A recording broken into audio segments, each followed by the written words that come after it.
Due to the dynamic nature of tabletop RPGs, the topics that may be discussed or played in these games are not suitable for all audiences. The level of content maturity is considered 16 plus and your discretion is advised.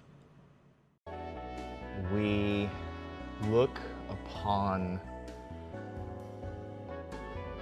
a very curious scene as Zeneca is scrolling on this tablet face, skimming some parts and diligently reading others, searching for information about the history of the religion that she worships, looking for any information on what her connection is to Phandara and why she inherited her will.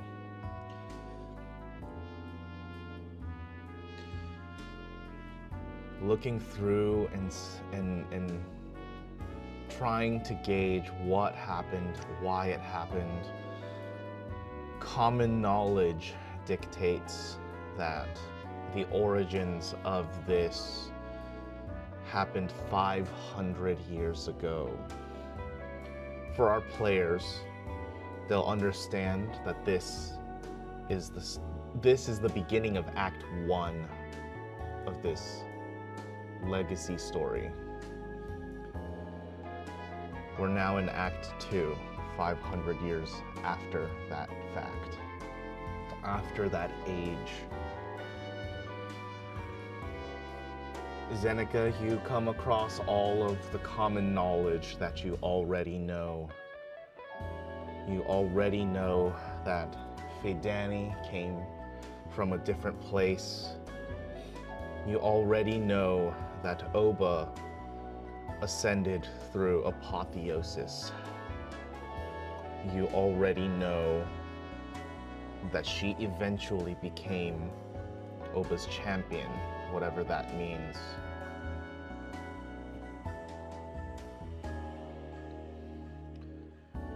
There are a lot of statements that you do not know if they are true or false. There have been occurrences where people have stated the will has come up again and again throughout history. And none of them had taken up the call, as it is written in the passages that you're reading.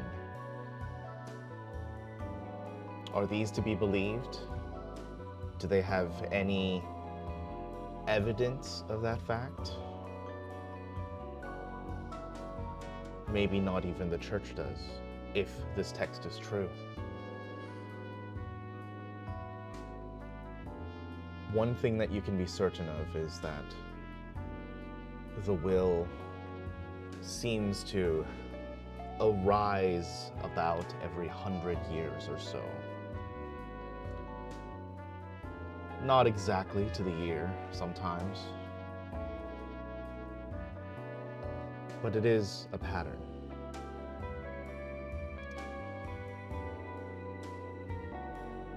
But even with all of that, what you're looking for is the beginning. The beginning of Oba being a god, the beginning of Phandara carrying him to his legacy, the beginning of where this religion started 500 years ago. As the history books state, Oba was from the plane of fire, and he sought more than what people would call a synergistic lifestyle. Among those planes, some would understand that you are the individual, but you are also part of the entire world of everything. Everything is fire, everyone is fire, everyone is everywhere. It's almost like a hive mind that the hive mind is being controlled by everybody. Individualism is a thought that isn't wanted because it's more comfortable to be a part of everything. And thus the planes of the elements continued their existence this way. Oba sought more. Not only did he seek understanding of why it was this way, he sought to understand himself apart from the everything. He sought understanding. He sought to understand himself as well as everyone. He did not discount individualism, nor did he suppress his urge to go back to the plane of fire, as he did several times. Where his story leads is eventually into the hands of Phandara, after having been captured. Phandara now held the vessel, a being from an entirely different plane, somehow supplanted into this one. And when she awoke, she knew her goal was to continue helping, continue to help this jinn. But she didn't know truly the goal of how far this jinn would want to go.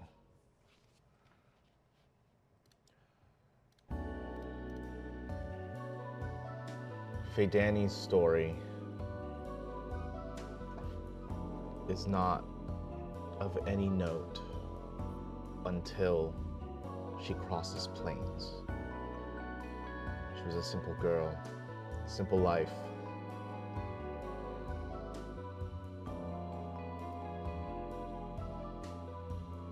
She crosses planes into this one, the material plane that it's called.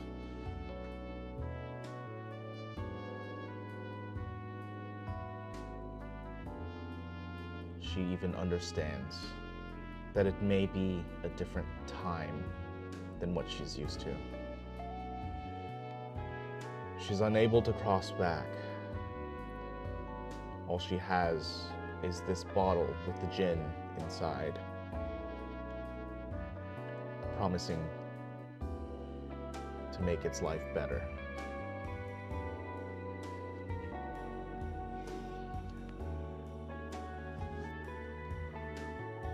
The origins of Phandara, the true beginnings, the menial notes of her life before the material plane were never known. If you were to research them, you'd have to go to the plane she was born in.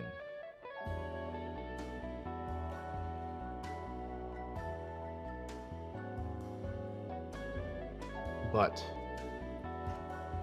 her accolades on this one span many, many texts.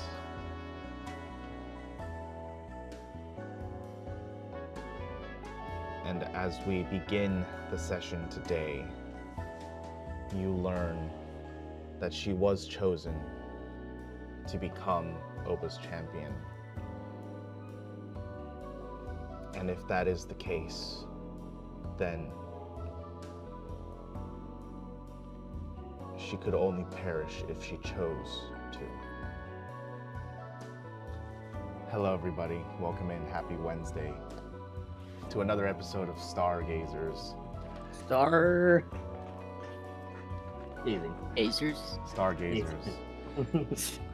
Zeneca. I was like, are you gonna finish that? How do you feel having learned this from the history books? Is it my understanding that to be Oba's champion is to is basically to die, essentially. No. To be Oba's champion is basically like, it's more to live. You're granted like everlasting longevity in a sense as you become like the face and voice of this deity.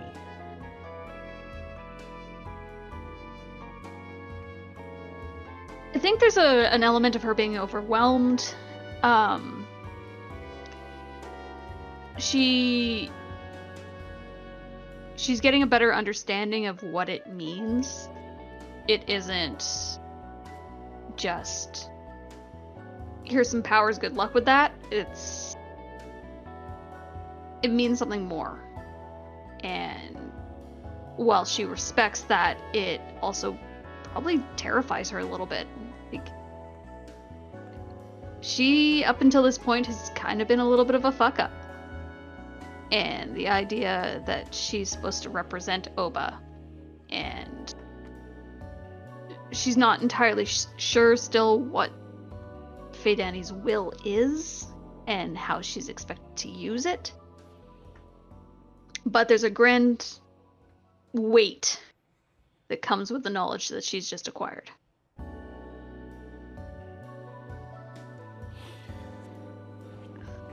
This weight sitting upon your shoulders. We'll keep going off of the 26 you rolled last time. It's interesting that there's a clear distinction in word usage. You're not quite sure if it matters to a deity, this level of like petty synonyms. But being a champion is not the same as inheriting the will of a person, right? So, though this weight does weigh down on you, there's also something else that is telling you, like, maybe you don't have to be this person. Maybe you're not this person. The question comes back to you again that you've had. What does it mean to have this will? How are you supposed to use it? What is it?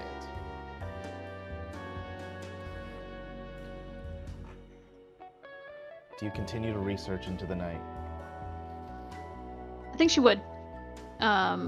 She's kind of going down that rabbit hole, and being the researcher that she is, she just feels compelled to learn as much as she can. Okay. Then let's move on to another few just before we get back to you. Shell, Darwin, you guys have both been left in the dust in Shell's one of his living rooms, one of his new living rooms, let's say. What do you guys do for the rest of the night? That's a good question. What time is it? Evening, like night?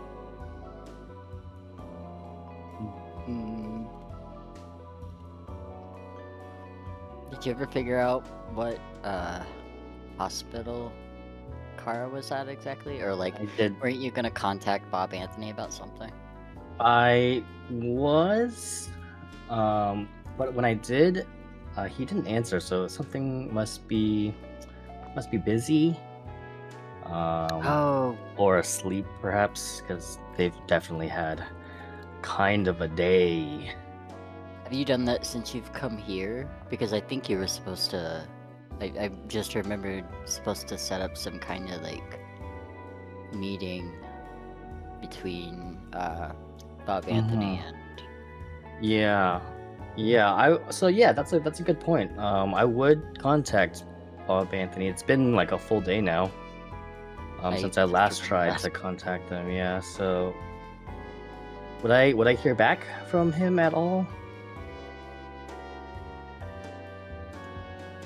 Well, the last time you contacted him was the night previous, Yeah. where you were like, okay, hey, this person is gonna help you get Kara out of that hospital. Mm-hmm. And you haven't really contacted him since. I did like right when I woke up, and he didn't contact me back. So it's been a day. It's been like pretty much a full day. It's been like morning to night. So Yeah. You sent him something in the Perhaps. morning? I did. I don't remember that. What did you send him? Oh, I was just asking him where the hospital was, Oh, he would but have. I'm pretty sure. He but I would have didn't get a told you. response. Yeah. So I was guessing he might have been like asleep or like busy, like trying to handle things. No. Roll that back and assume he told you where it is. Ah, excellent. Then I would let Jel know, and I forgot the name of your, but is it Butler? Butler. Alfred or something, or Albert. Albert. Albert. Alfred. That's a different Butler. Yeah. I would let them both know in order to try and set this up. I also remember that because she's like in the middle of getting surgery, it's gonna be like exceptionally difficult to move her right now, but maybe we can, like, if she's like stabilized in the future, hopefully in the near future, we can like try to transport her somehow. Getting the meeting and everything out of the way will just make it to where, like, once that's able to happen, it can happen. But we also have to remember, like, we're kind of on a timeline, 30 days Yeah. if Yeah. I don't go back to Grace's, so it's like a whole thing. Yeah. But, I would mean, that might be a good time for her to, I don't know. Yeah, if she's done with like her procedure, I would definitely contact Bob Anthony and try to like arrange a meeting. I think like if like we can't meet with him, hopefully he would trust me enough to like meet with Albert. I almost said Alfred. I figured he would if you're there. But like since we're on like a time crunch now, I'm saying like if we did leave before like the thing, like we all met together, perhaps he could just meet with Albert and set things up.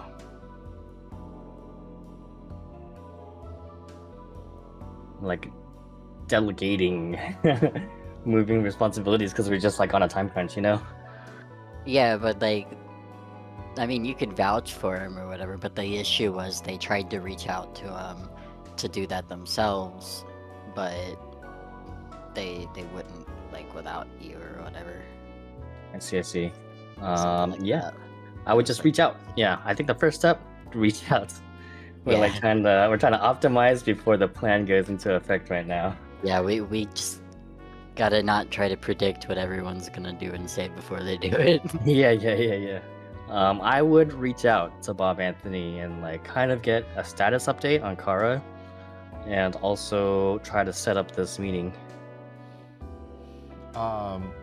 Surgeries are going slowly but smoothly at this point, and he says if you trust them and you come with them, then I'll have a point of contact. Okay. So I'll tell Shell like this. It's exactly what you just said. I have to go with everybody in order for Bob Anthony to establish that trust circle. Well, I love to say I told you so, so I told you so. Okay, everybody calm down here.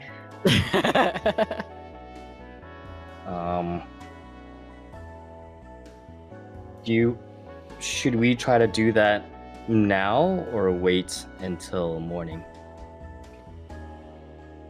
If it's not too late in the evening, it wouldn't, like, if it's just a meeting, it wouldn't be that big a deal, I don't think. to just go and have a talk. Yeah, how late is it right now? Into the It's- evening? Yeah, it's like 8 or 9 p.m. That's like a New Yorker against 7 p.m. I feel like. That's pretty early.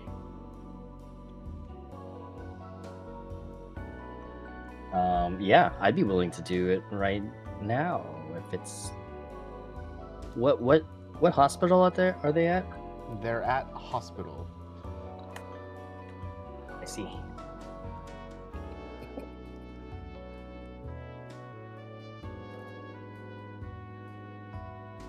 I'm writing this down so I don't forget.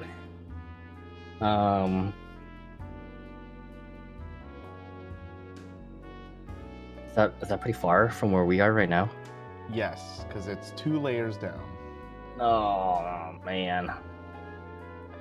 Would we be able to go there, have a meeting, and then come back before 12 a.m.? It's possible. Because I'm dubious that it's probable. I'll say it's possible. I won't confirm if it's probable. But like, when have things ever gone smoothly? Sometimes, but rarely. I would say. I mean, it's up to you. We could also just wake up early and do it then. Oh, but I don't want to But wake what? up early. It's for something. I would wake up early because it's for something important. Yeah. It really is, isn't it? Ugh. Priorities, Um, Darwin. I Priorities. know. That's how you know I really care about these people.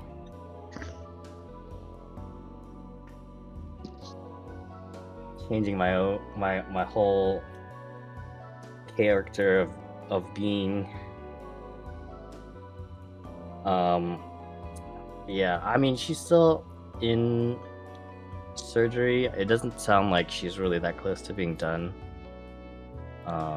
So I would probably we should probably just go tomorrow morning.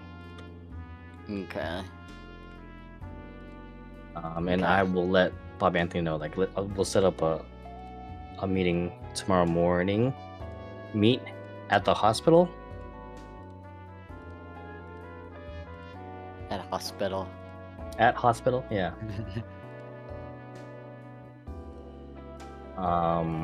Does that sound like a plan? You're asking Bob Anthony, right? Not me. I'm asking you as well. Oh, okay. Sure. Yeah. Sounds like a plan. Okay, sweet. Yeah, I would let Bob Anthony know. And I would wait for his response to kind of see what he would do next. He says, I'll be here. All right. He agrees to this meeting. I'm telling Michelle now. He agrees to this meeting, and let's meet him tomorrow morning. That sounded Right. much less confident than I meant it Yeah, to be. it- Let's meet him tomorrow morning. Yeah, it really didn't sound confident at all. It It'll sounded be like you're good. afraid of the morning time. It'll be fine. It'll be fine. I'll wake up for sure. All right. So the 2 of you go to bed? Yeah, I want to let Albert know though, but yeah, then go to bed. Okay. Just keep everyone in the loop. Darwin, as you go to bed, you think upon what you did the night previous, or I should really say, the entire past day. As the day started, you didn't really know what to do with yourself. Kind of struggling to figure out, what do you do when there's nothing important to do. I'd like you to make an insight check.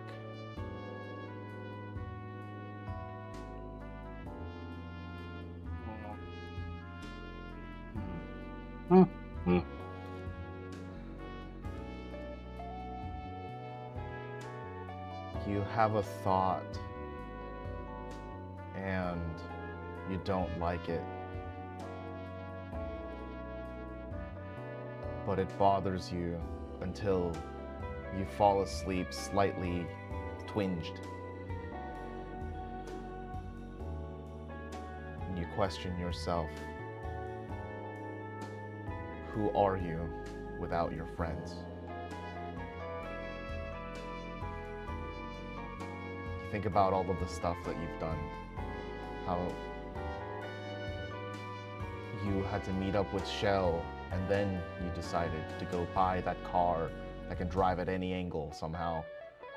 You finally made it up here after picking Zeneca and Boreas up at the cafe. And now they're off into the jungle of this chateau. Who are you without these people? They came into your life so suddenly. And now you've almost not spent a day without them.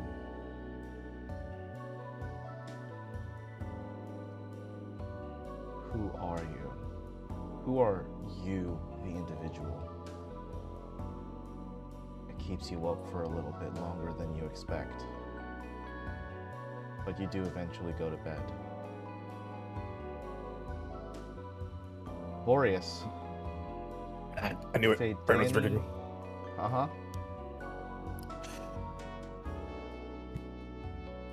Hello?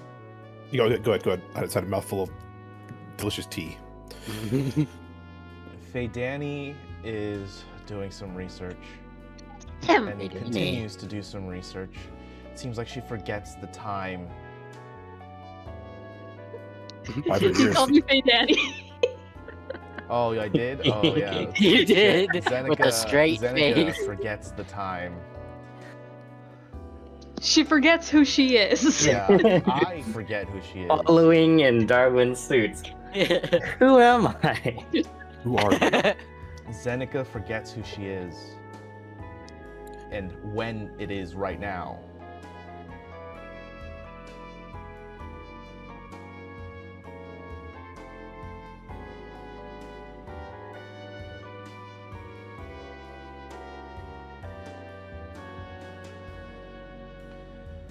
You stay with her for a bit as she continues to study, but even you need to sleep. Or rather, trance, if you don't want to go fully unconscious. Not tonight. I have thoughts. What will you do? Will you continue to keep her company or go off on your own?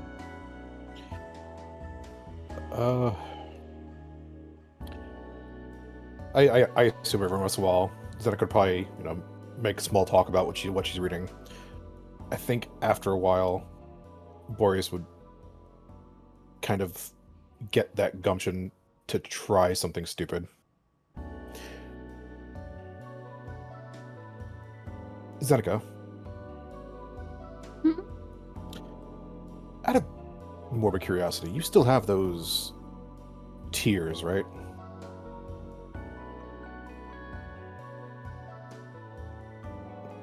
Do I still have the tears? I thought they got absorbed. Like, What's that? taken from my bag and then absorbed or something. Yeah, they were absorbed by the monsters we fought. Yeah, They only absorbed one of them. The one I tried to throw at them, I think. And it made one big. Not bad. I honestly don't. If it didn't get absorbed like I think it did, then yes, I would still have them.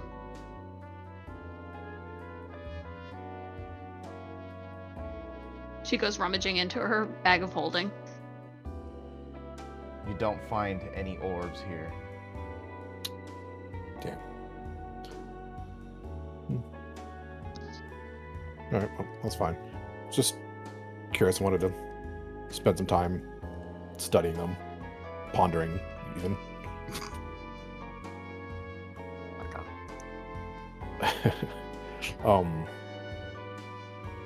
I'll be back. And he kind of stands up and walks out of the room. She just kind of watches him go kind of curiously for a minute and then turns back to whatever book tablet thing she's reading. Zeneca, can you make a Constitution saving throw, please? Let's see if I can stay awake. 1 second.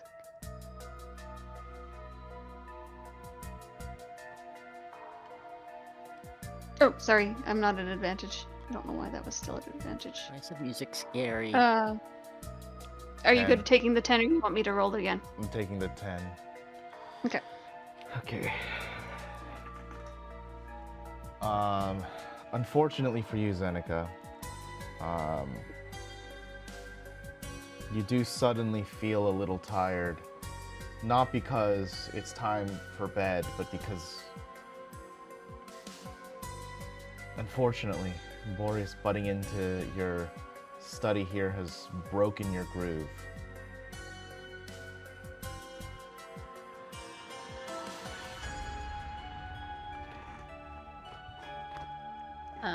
She'd probably like stretch and yawn, but I think she'd probably reposition. Like, is there kind of like a couch in here too, not just like work tables and desks?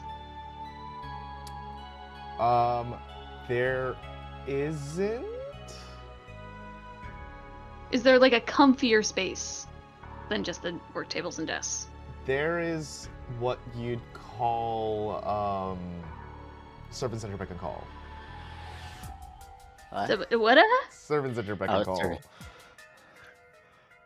Oh. 30-day free trial. Okay, I don't know what to do with that. I think she'd kind of just keep trying to study. Like, Okay. she's not gonna leave without Boreas, but if she's gonna try, she'll probably fail, and she'll probably end up falling asleep at the desk. But like, she's not gonna leave. Okay, then I need you to make another investigation check, please. I believe you're smart. I'm sleepy, but I'm smart. Okay. Yeah. What are you researching?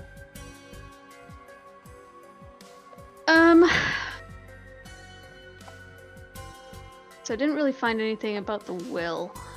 No, because that's not what you asked for. Okay, then she's gonna be looking anything she can find about Fhandara's will.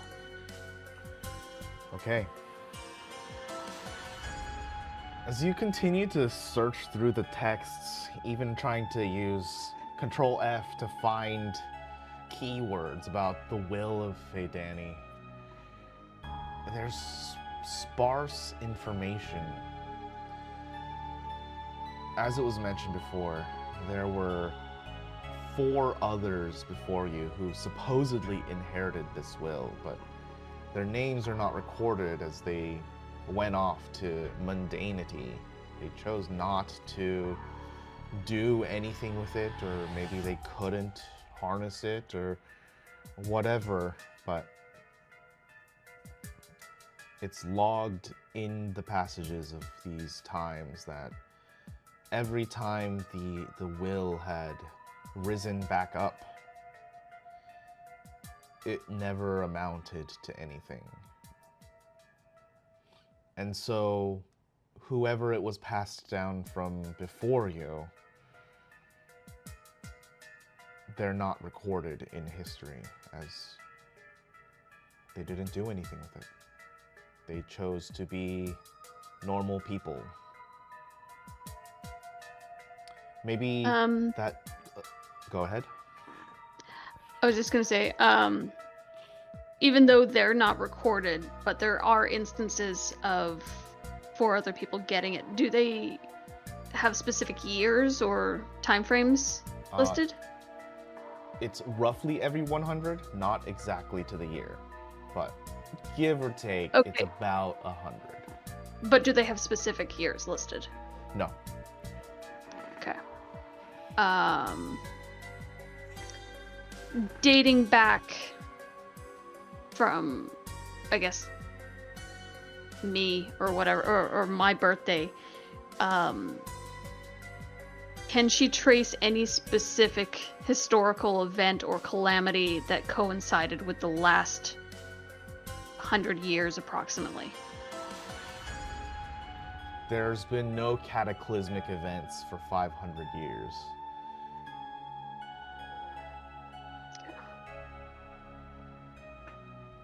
And very definition on that word cataclysmic, like world ending, there hasn't been any for... Yeah. Okay. Carry on.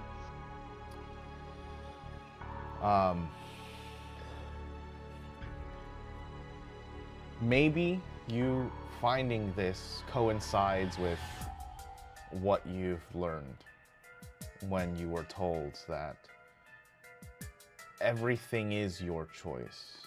While this gift is given to you, it's yours now. Maybe it can't be taken back. Or maybe Oba chooses not to take it back. Whatever it is, it seems like the previous holders of the will didn't do anything with it or couldn't do anything with it. Very unclear. Sometimes you wish religious texts were just a bit more scientific in this approach. Even if it amounts to nothing happening, it's still good information sometimes. With you finding not too much info on who had this before, what does occur, or what you do find is that the Church of Oba is able to recognize when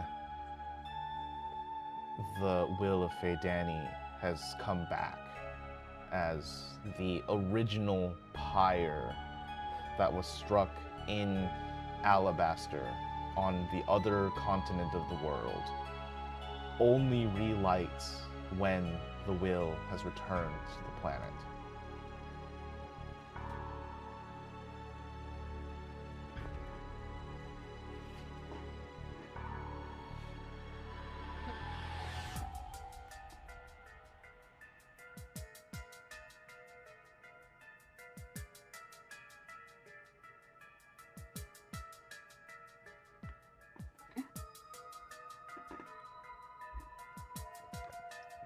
In my readings for like the history of it, did it mention anything about her abilities? Could you ask me that in a different way? What do you mean by abilities, actually? That's a better way of asking. What was her class? Okay. Yeah, it prior to becoming a champion. Yeah. So it was clearly stated in there that she did have some personal capability.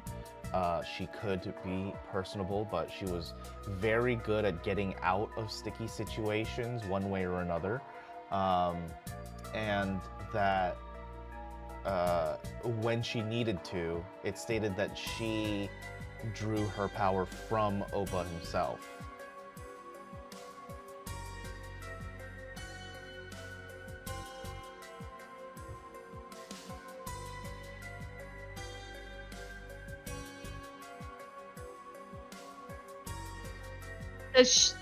Would Zeneca understand what that means?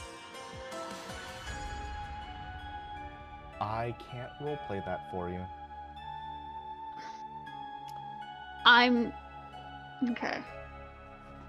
You say you don't know magic, but you are a learned person, so would you be researched in what capabilities people can and can't do? I can't roleplay that for you. Well, best way I can think of it, like, she'd understand that prior to becoming a god,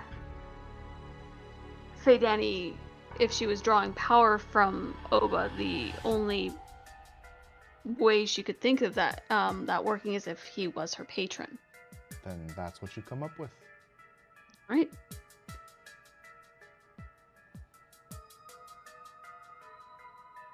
Zeneca thinks about this for a moment, and things are sort of making sense. She's not 100% sure, but she takes a moment, sits up straight, and kind of meditates for a moment. She knows what magic feels like because she understands the detect magic spell. It's the only thing she really knows. But she's gonna kind of focus on what that feels like and try and dig a little deeper into herself and focus on that magical spark to see if there's anything more that she hasn't been aware of before. It's a hunch. She's not sure. So She's curious. Correct me if I'm wrong. What you're doing is you're trying to like channel what the detect magic spell feels like, but just trying to manifest maybe just magic itself. Mm-hmm. Okay. Using a known path in order to create a version of what's available. That's very cool. And I'd like you to make an Arcana check, please.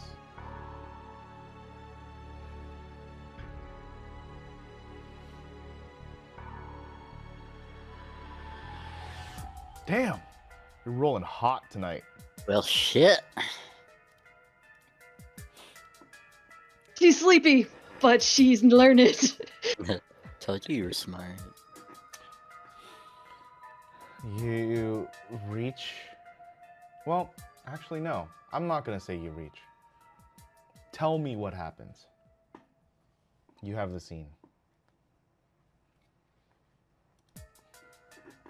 She's sitting at the desk, not quite sure what to do with her hands, so she's kind of like just tactile, like, for lack of a better word, stemming a little bit, or stimming, and just trying to focus on that one little core of magic she knows exists, follows it deeper,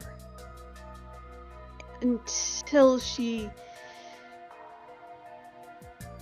It's hard to explain what she's feeling, but she feels it branch out a little. There is something more there. She doesn't know how long. She doesn't quite know what to do with it. But she's aware of something. In the back of her mind, she's almost laughing a little bit. Is this what you meant, Fhandara? Is this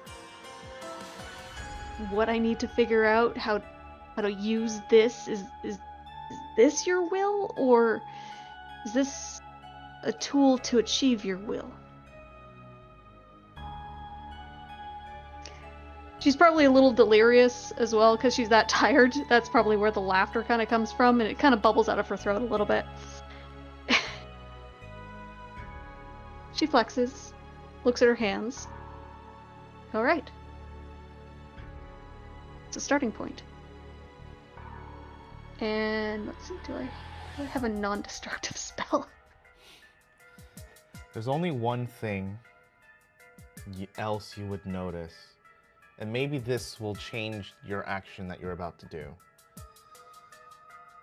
As you hold that feeling at the bottom of your heart, almost like it's a lump in your chest.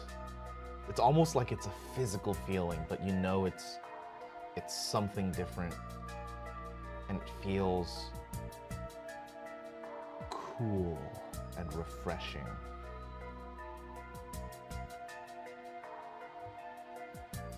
That would give her pause. That's not a feeling she wants right now.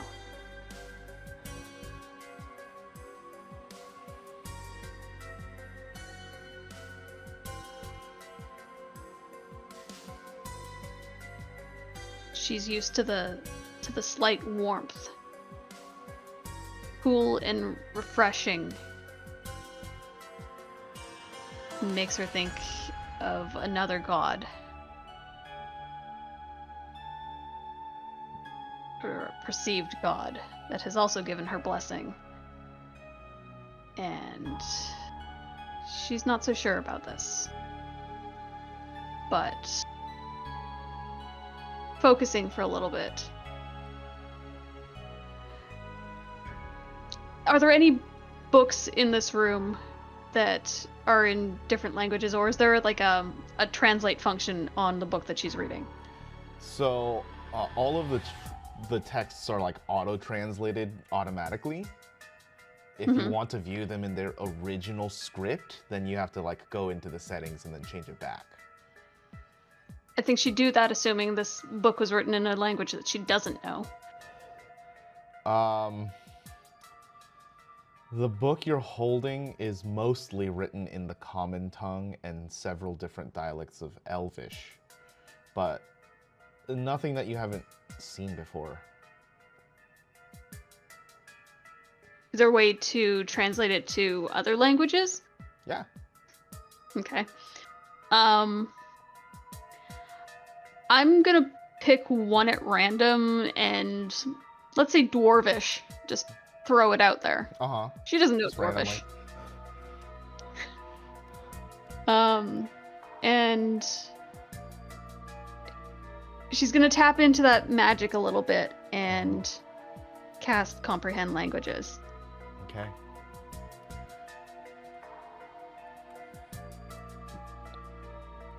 Let me ask you a series of questions as you're casting the spell. You're reaching into yourself to cast something different that you've never done before. Do you, as in Zeneca, know what this spell is as you're going to be casting it? Are you trying to populate this effect? I think she'd be aware of this spell. She's never cast it. She has no clue what she's doing, but she's aware that there is a spell that would allow her to understand languages that she doesn't know. Okay.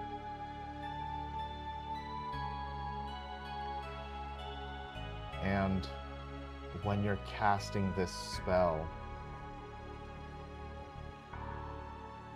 how does it feel as the flick of the wrist and an incantation word that you speak, an utterance of what you previously thought was gibberish? Something maybe rooted in the depths of your mind.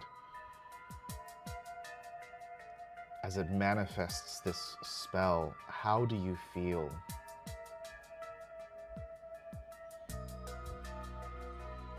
I'm hoping there's a little bit of warmth and a smile kind of spreads across her face as she's looking down at a text that she has no right to understand, but she's reading it clear as day. You can read it. And her mind races to the absolute bookworm that she is, and she's thinking about all the original texts that she could be reading, everything she could learn and discover, and she pauses for a sec then. With all this power and all this ability to research, she really needs to go back to school. She needs to finish what she started, because as great as this library is, she's got unfinished business that she needs to take care of. It may not be the path that is expected of her. She's a glutton for learning. So you come to this realization. You settle within your thoughts, and then it comes to you that in the back of your mind, you're looking for this warmth as well, something to guide you, something to tell you that this is correct, or the path that Oba is looking for you to do. And you feel no warmth nor cold. There's just the feeling of accomplishment that the magic you've created is yours. It came out of your essence and your self.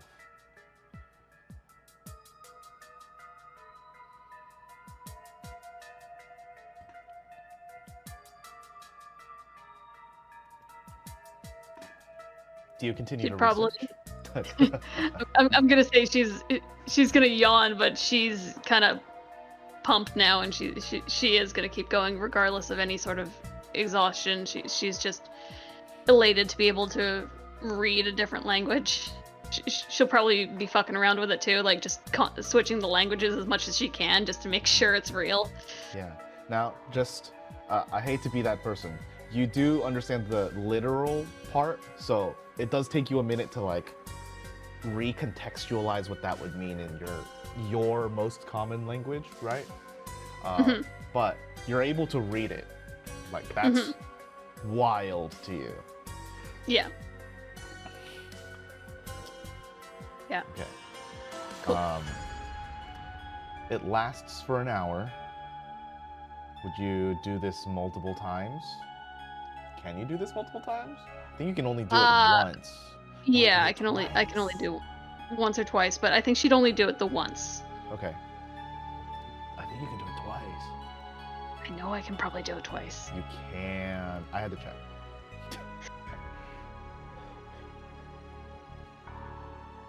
Sick. Yeah. Okay. So what do you do after?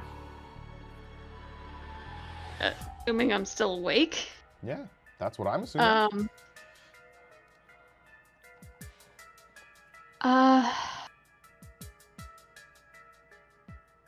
I think if she's tired, but she's super happy and she wants to share this with someone, she's gonna try and find Boreas. Okay, then we're gonna have to rewind the clock. Boreas, you walked off to go do something. What are you doing? Kind of head out to the hallway and wait a moment and take a deep breath and kind of look up and down these long, winding corridors.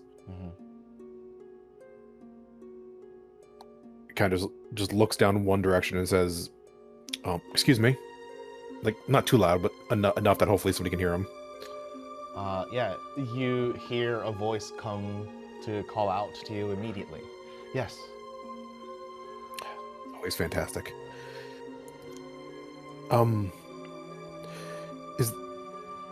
Is there a place to get a good view of the sky? Well, it would depend on what you were looking for. Are you just looking to see the dome, or are you looking to see the actual sky? The actual sky. You'd have to leave the city in order for the best view. We can produce generated images, but it's not as good as the real thing.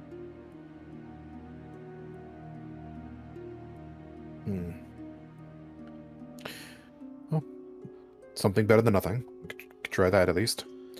Very well. Would you like an indoor or outdoor environment?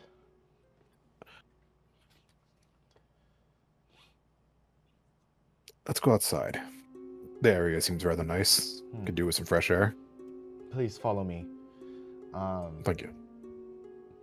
Somehow it feels like you walk for 30 seconds, but also 20 minutes at the same time as you're walking down an infinite number of halls and going up stairs and taking different curved paths to different places, and eventually you reach a door.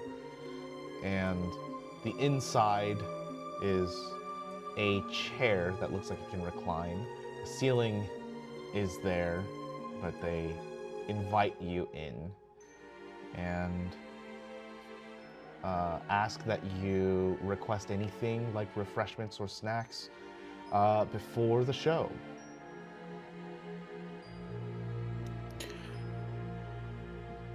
Just a simple glass of water, maybe. It's by your side in less than a minute. They put it on this side table that's next to the chair. They exit and close the door. Are you sitting in the chair? Is there somewhere I can like just like take my cloak off and kind of hang it up somewhere? Like, Yeah. okay, he'll do that. The his bag, everything, he'll hang it up. He'll keep his star charts on him. Mm-hmm. I kind of hold that on his lap, and we'll take a seat.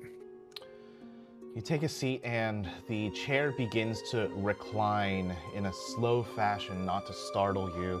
And as the back reclines, the floor also begins to rise up, and the ceiling parts in four corners away from you at the center as you recline into a gazing position up towards the heavens.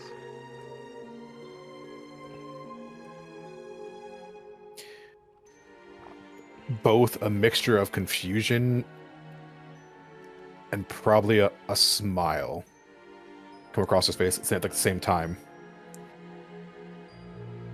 This is beyond anything he could have imagined back home. It's just unfortunate that the sky is obscured with these honeycombs of metal every now and then.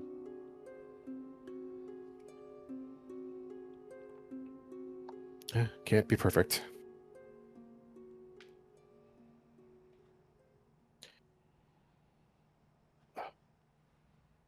He is going to try his absolute damnedest and really focus on nothing else at the moment, and really just one-track mind, try and make some sort of connection and try to contact Luna.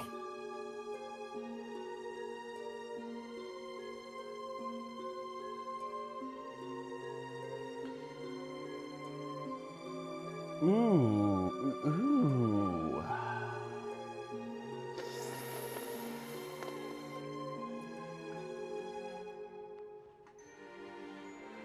I'd like you to make a wisdom saving throw. You're good at those. Very, very good. Just a matter of, do I want to fail or not? All right, let's see. 21.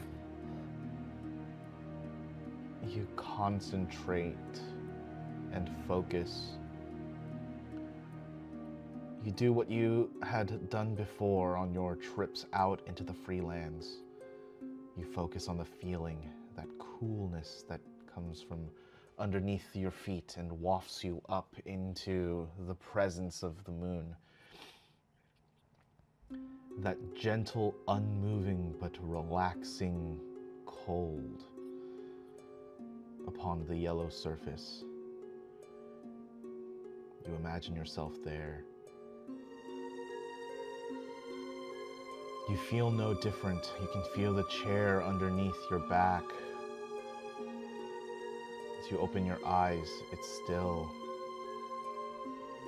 you underneath the sky, underneath the braid of metal.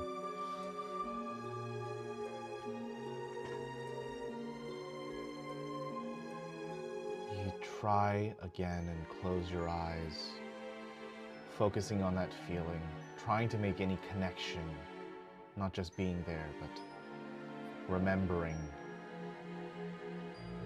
feeling, thinking, hearing.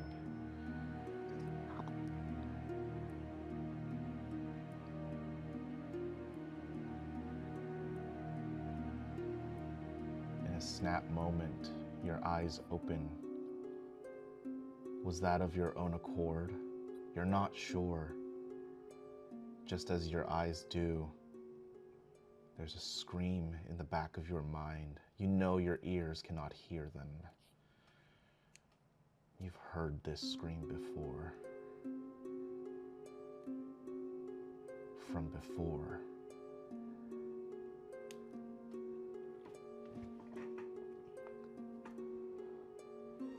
Can I move? Can I jump, get up? You do.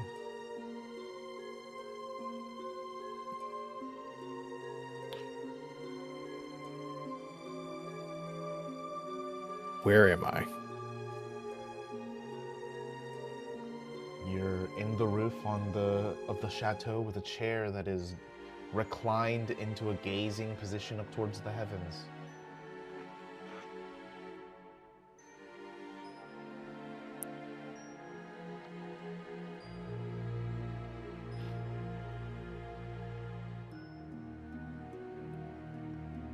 Kind of like holding the book in his hand, it to his close, like clutched to his chest, looking around. His hands like touching his lips and thinking, and like trying to think.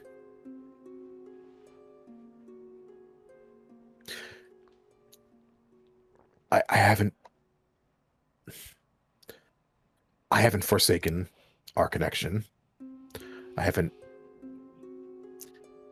renounced any gift once given. Where are you?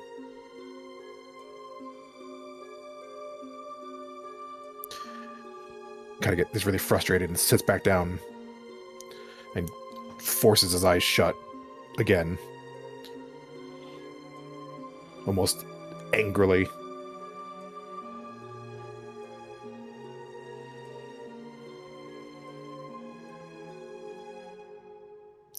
Keeps muttering to himself very quietly. Where are you? Boreas, just before you shut your eyes, you look up and glance up at the moon once more, looking at it in your moment of thought, a short anger, as you know this is something that you want for the first time in a long time. You want something in this time.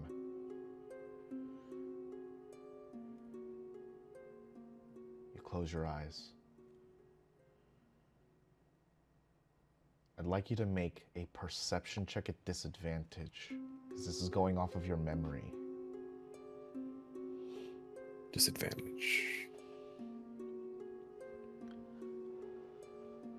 Ooh, 21. good disadvantage though. You think back at the times when you were up on the moon.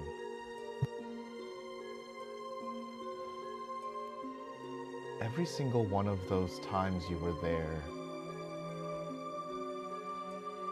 nothing confirmed that you were on the moon. What led you to believe that that place was the moon? Was it the color of the ground, the cool air mixed with your friends telling you that this was the place in the sky? But when you look about your memory, there's no cracked earth. If the moon is as it looks like it does in this age, where are the seams?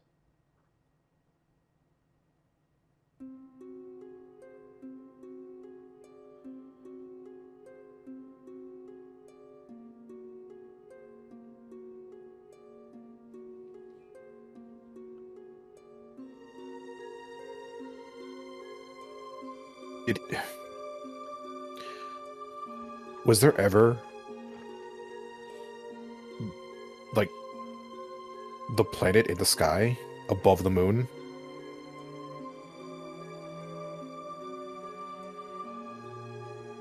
Yes. Or was it just okay, there was a planet in the sky. There was a planet.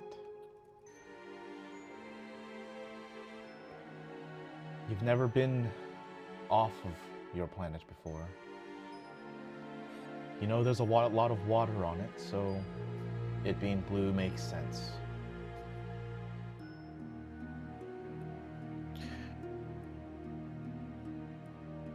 So I assumed it was the moon.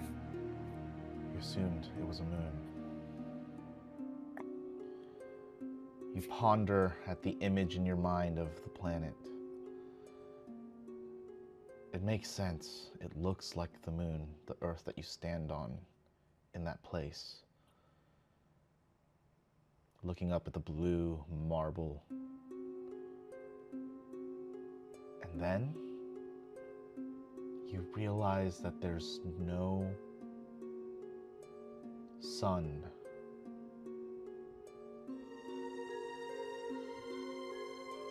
Where is the sun? And if there's no sun, where is the light coming from?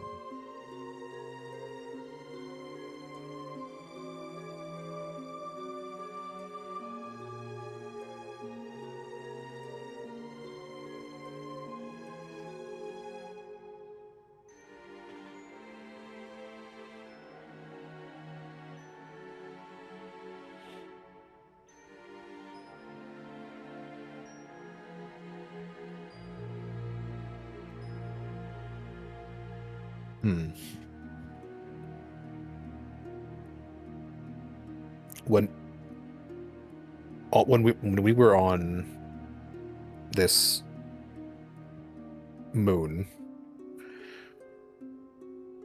I remember there weren't stars in the sky, were there? No.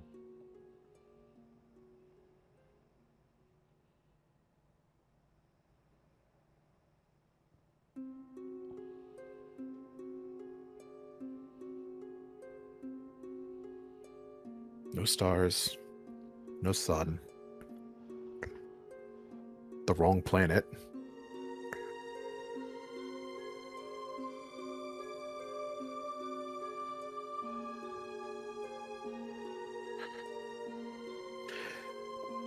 I think by this point he's kind of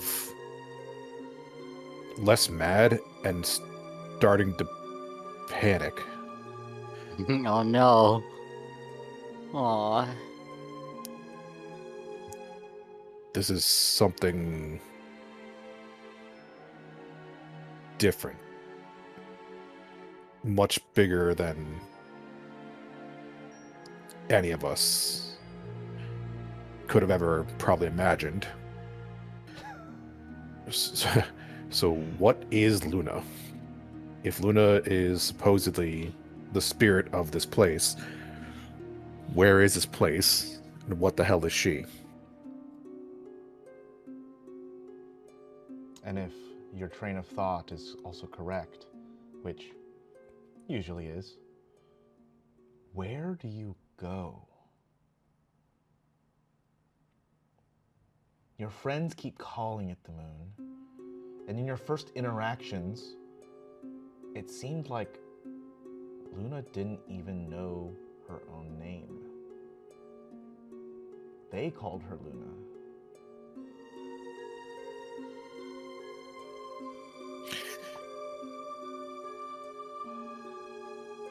They named her.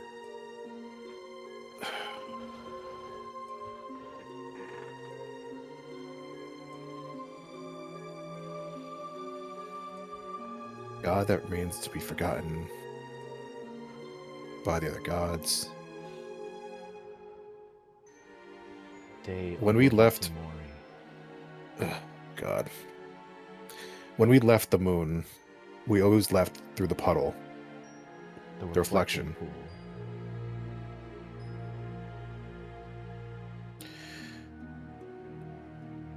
Boreas is gonna reach over and grab that cup of water. Amazing. try to shake the doubts of like, this is the stupidest thing I could do right now. And it's going to look at the reflection of the moon in the glass and try to focus that way. Boreas, I have a very important question to ask you. And this is probably the most difficult thing that you'll have to do, but I need you to be honest. Bless you. Joke aside. Does Boreas have any doubt in this ritual? Oh, absolutely. Okay. He's terrified in the process of what this could be, but kind of excited in the prospects of something this grand and ridiculous working.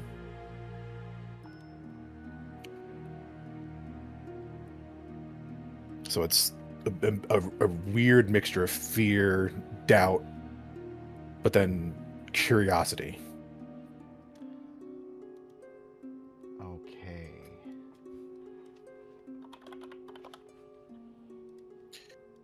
And this is where everyone wakes up in the morning and finds Boreas drowned. In a cup of water. Did you forget how to drink? Like the cup is in his mouth with the water still in it, and somehow he's drowned. He's just looking up, and then he's forgotten how to swallow the water, like a turkey when it rains. Safety, you should cast water breathing before attempting this ritual. We're like, damn it, we thought he had water in his time. He should know this stuff. It's not like a seatbelt. Oh. All right.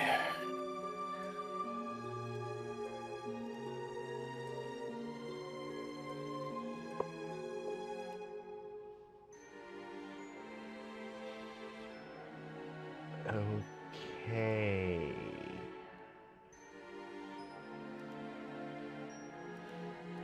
Boreas, you feel magic grip you. Your hands are unable to let go of this cup for the time being. You're unable to look away from this cup of water. As you see the water, a drop from the top rippling out, spreading like ink, blackness coating through the entire insides until it's all black water. It reflects the moon much more clearly. And you hear a voice in the back of your mind.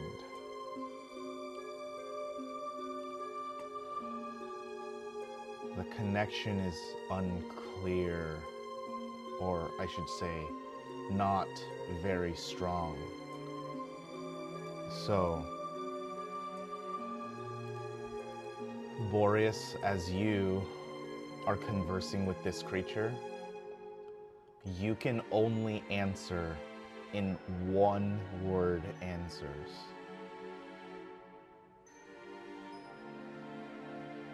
You understand this as the character. I also need you to make an intelligence saving throw, please. Uh-oh. Oh, Oh, shit. still disadvantage. It's 26. Still, though. 26. God, everyone's rolling hot tonight. I can't. This Just is wait not the until day I for roll combat. something. I rolled a 12. It's Everyone's cosmic rolling balance. hot tonight. It's cosmic balance. I have to roll good now, so I can absolutely destroy myself in combat. It's true.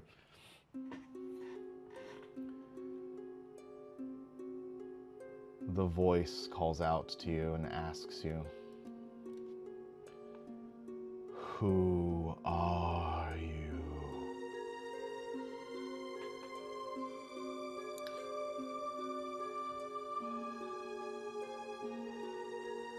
Boreas,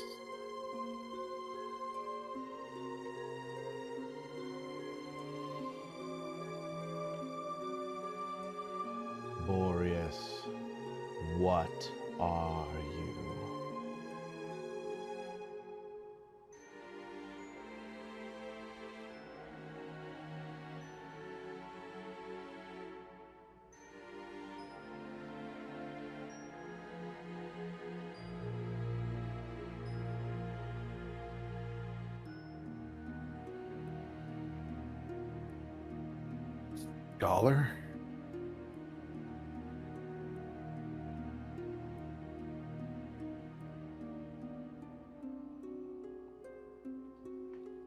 Will you help me?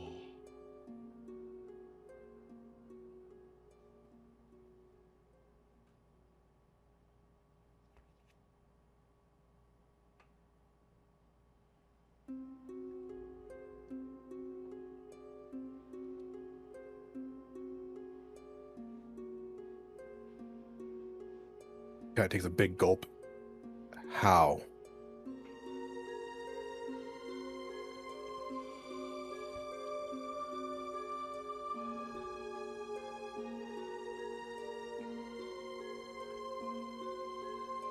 I seek knowledge. Through you, I can learn. Will you let me? Don't do it. Don't do it. And you insight check a reflection in a glass of water. Considering how bad my ability to communicate with this thing is, I don't think so. It's just a voice, right? It's a voice inside of your mind. Yeah, there's no way. Okay.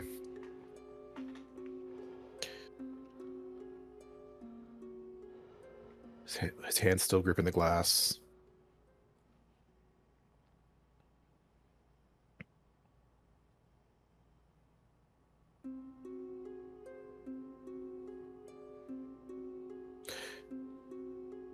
Compensation.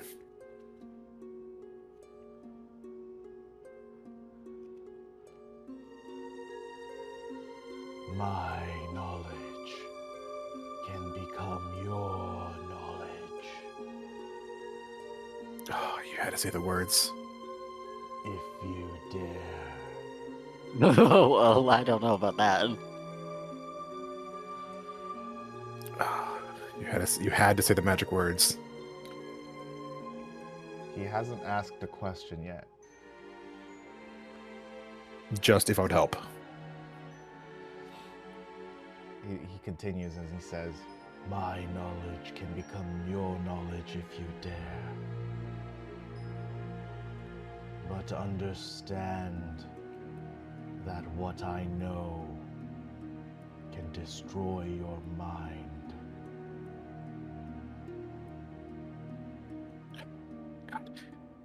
Do you dare? Just dangle the carrot a little further.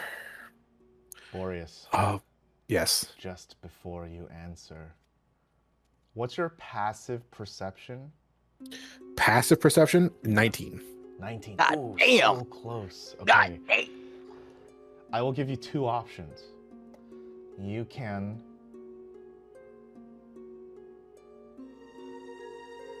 notice this thing about what you're seeing in the reflection of the cup for a disadvantaged roll. Or you can try to roll perception at a DC 25. And if you succeed, you'll get advantage on your answer. EC 25 would mean I would need at least a 16. Don't forget you have wheel. I do.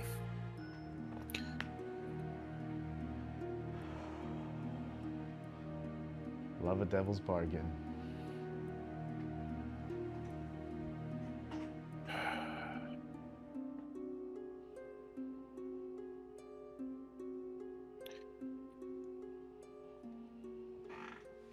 Yay.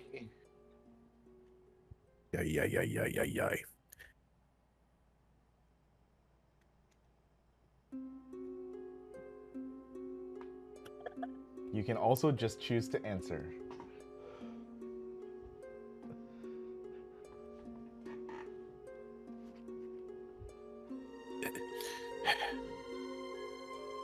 jumping fully blindly. Feels like that is not what he would do fully blindly.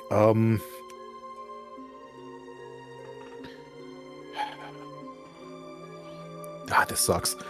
Let's go for the flat roll. Okay. The 25. Well, And then- not the 25. The 25 was to notice the thing in the cup. Oh, So, you don't have to roll. What's your answer?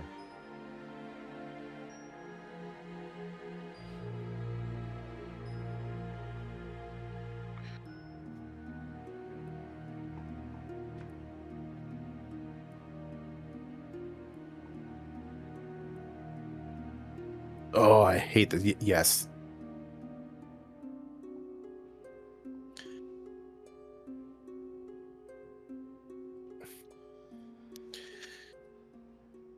Grizz his teeth and says yes.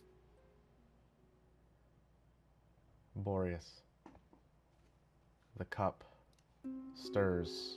You can see another drop ripple in the black ink. The reflection of the moon disappears. The stars remain. And each of those stars blink open into an eye that looks at you.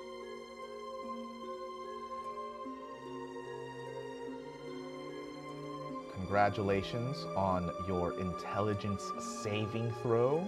You don't take psychic damage. This entity reaches you through the depths of time and space and planes. Ah, another student of knowledge.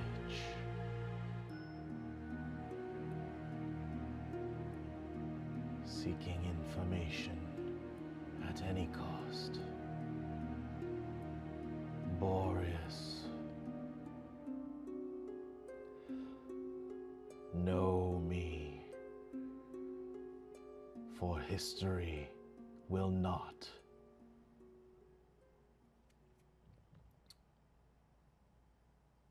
Boreas, the entity tells you its name, which I will not speak at this moment. You do not know its name. But when it talks to you, there is such a conviction that follows.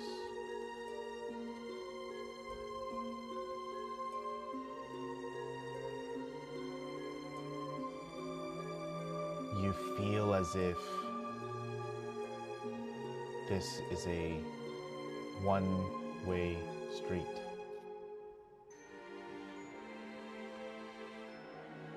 You've made the choice to know, but do you really want to shoulder the burden? And this is me now breaking the fourth wall, asking you as the player.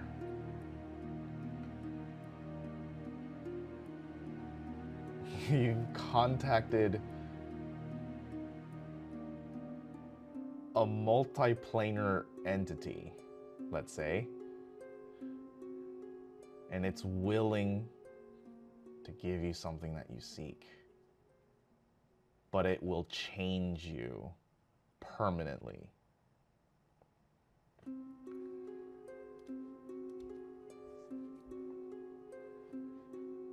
Well, do you backtrack to try and gain more information, or will you take the leap and wholeheartedly accept, regardless of consequence?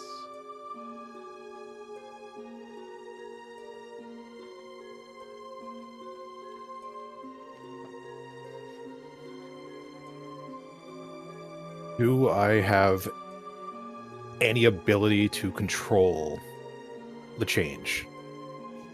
Like, to mold it specifically? Or is this a roll the dice and see what happens? This is a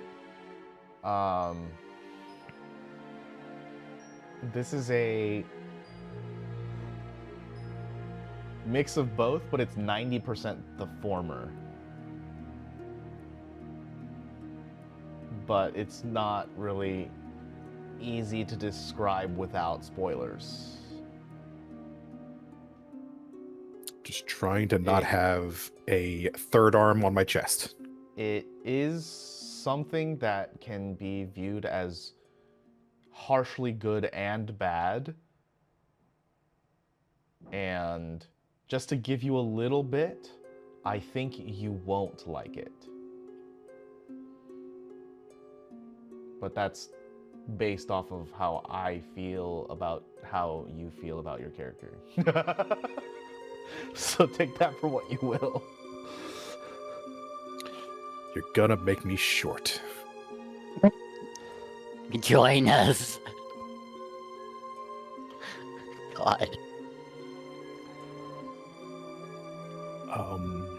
And this is a physical malady, or could it be also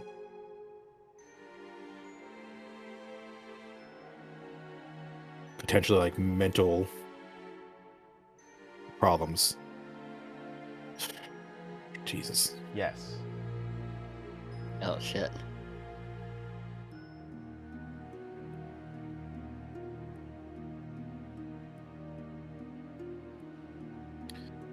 I mean, the thing did say that his knowledge could destroy your mind. Yeah, no, and I get that, So but both probably. this is potential access to other planar knowledge.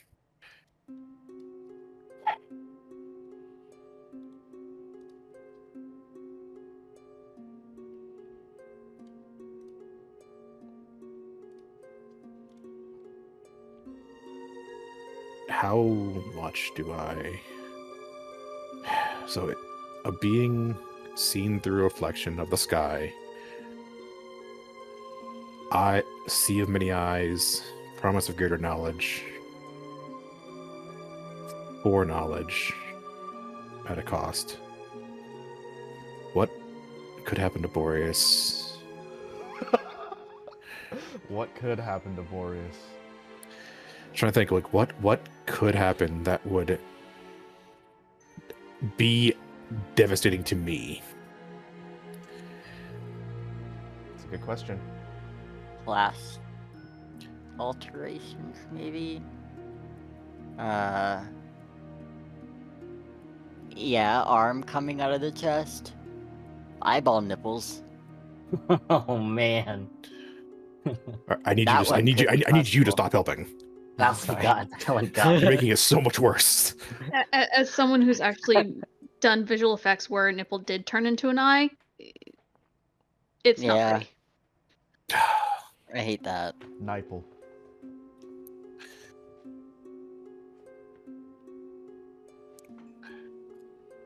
So I have little to no control over what this is going to turn into. And there's a very good chance it's going to probably drive him insane. Or worse.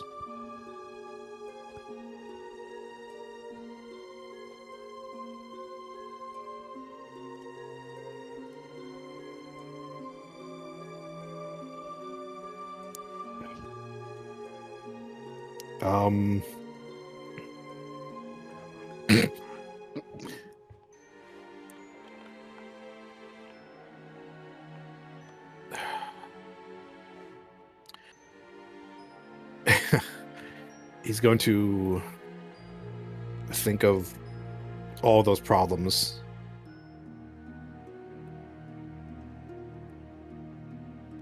Think of what he could lose.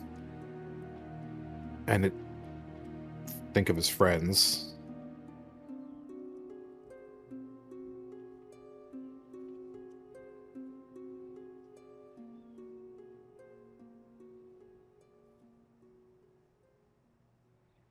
He has to try.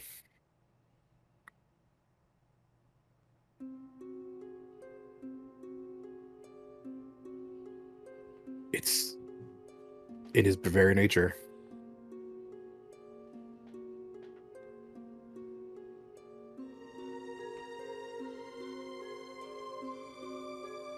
Gonna untense up. And say, ready.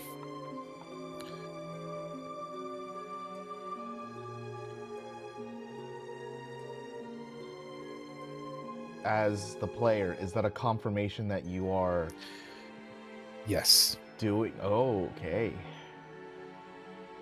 Okay. Uh-oh.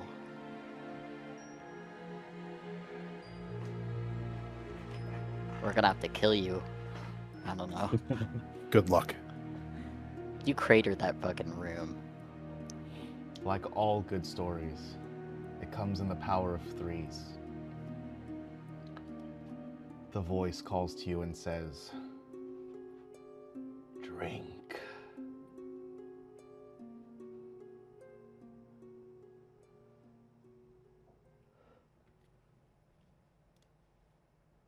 Deep breath. And then the whole thing. Jesus.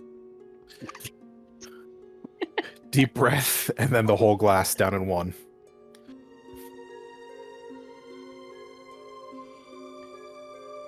Boreas, I'd like you to make a Constitution saving throw for the last time.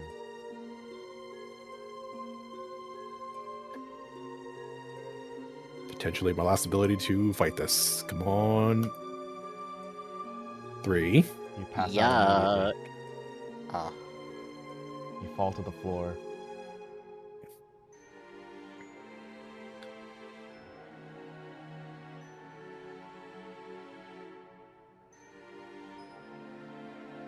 The voice echoes within your mind as it calls to you, Boreas. You drink the water, and it echoes further and further, almost like the rushing of a waterfall is lapping any sound around you, anything around you, whiting out any silence or noise that your ears can perceive. Taking that final gulp, it echoes. Know me. I am Atikusu, and I will grant you knowledge. This repeats ad infinitum. And from there, we're going to take our break. And when we return, we'll catch up with the other players. Wow. Boreas, I need to talk to you.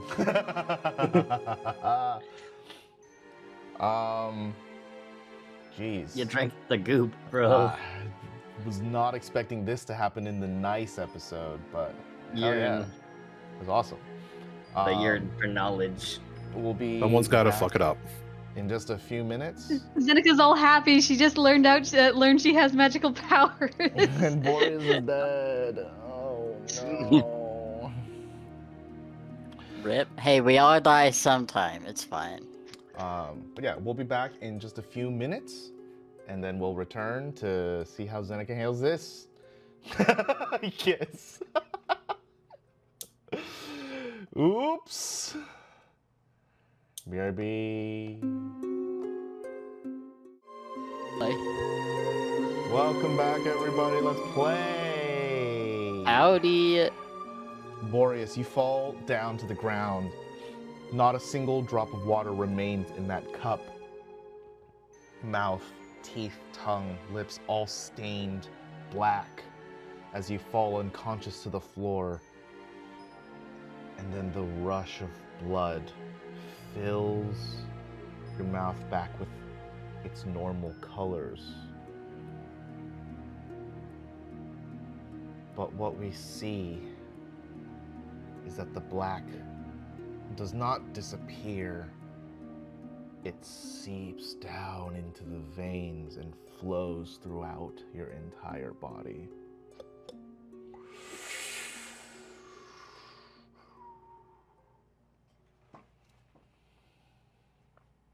Zenica, you come rushing out and looking for Boreas.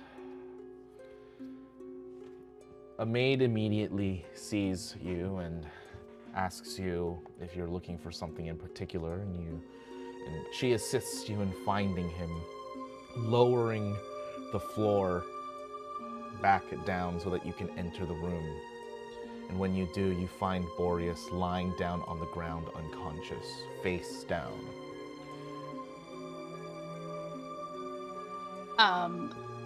She freaks out.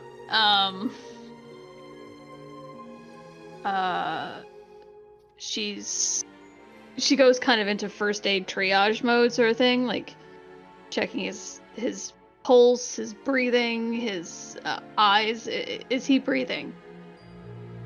His breathing is shallow.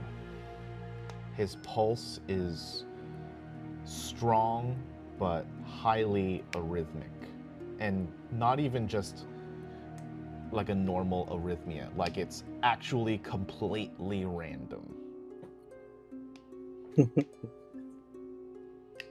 Give me a quick sec here.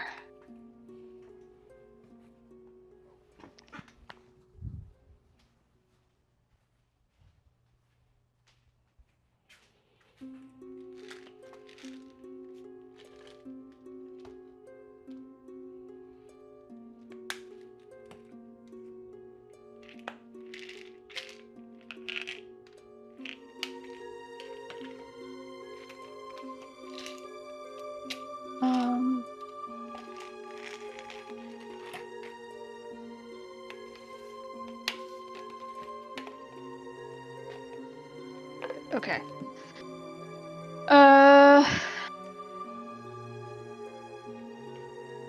She's gonna take in the black. I'm sorry, you don't see any black. Oh, I don't see any black. I don't see anything around his mouth. It's just he's normal. He's just unconscious with a completely Okay. arrhythmic heart. Or heartbeat. I should say. She's gonna yell for the maid to get a doctor. And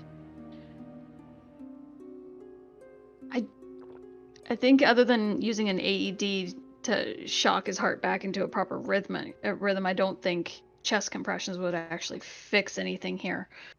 Zeneca, I'd like you to make a perception check. Okay.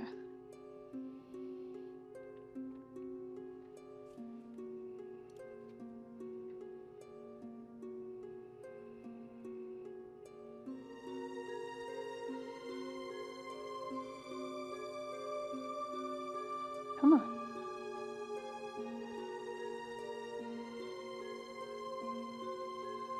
Sorry if that comes through twice. Much like how you know the space when you know someone closely, and there is almost like a blanket comfort in your mind when you know someone is there. You don't have to worry about wherever that is. That spot is comfort. Just like how you can tell when you get comfortable with someone, the space and air around them is different from the rest of the room because you know it's safe there. As you're looking over Boreas, you no longer feel the same energy, the same magic. While you're not as attuned to magic as he is, he feels different. Not physically, but his air about him is different. Even as he's unconscious, you can feel there is something about this that's not right. You've never felt magic this acutely before, but you know it.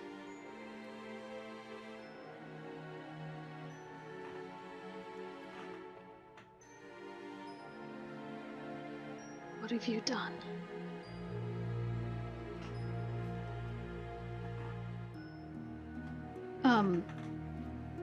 Not able to kind of fix his heart without some assistance. She's going to put him in the recovery position, but just hold his hand and keep him comfy. The thing you fear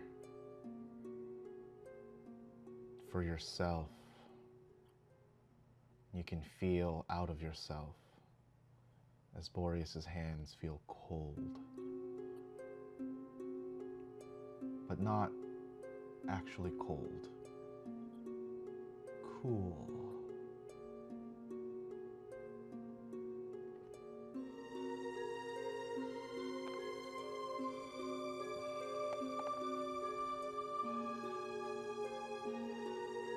She brushes his bangs out of his face. Come on, Bo. Wake up. Please.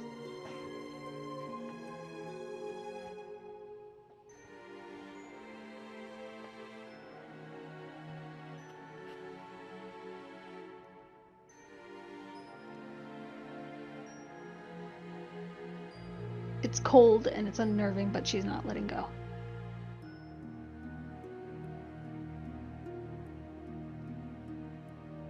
Can I do a quick medicine check? Yeah. Crossing all the boxes. Let's see, medicine.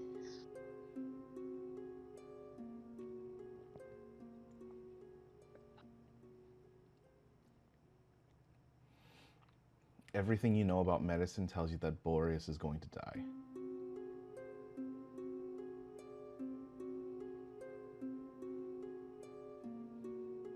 Okay, with that in mind, she might not roll him into the recovery position. She's going to start CPR. At least starting the chest compressions.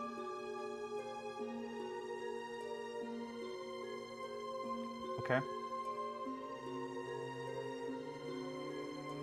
You do the chest compressions, actually- you do the actually- CPR? Before the doctors get there? Yeah, I'm freaking out at this point. Like, if I think he's going to die, that's the first thing that she's going to do. Which one? It's both. Chest compressions is part of CPR. Okay. I need you to make an intelligence saving throw.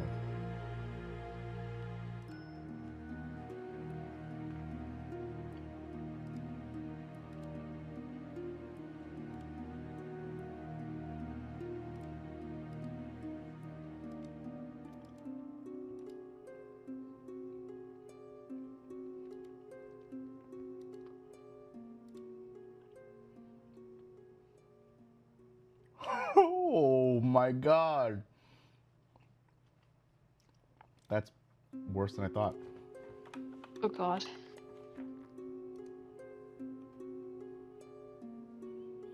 Okay. You do the compressions, and as you begin to breathe air into Boreas's mouth,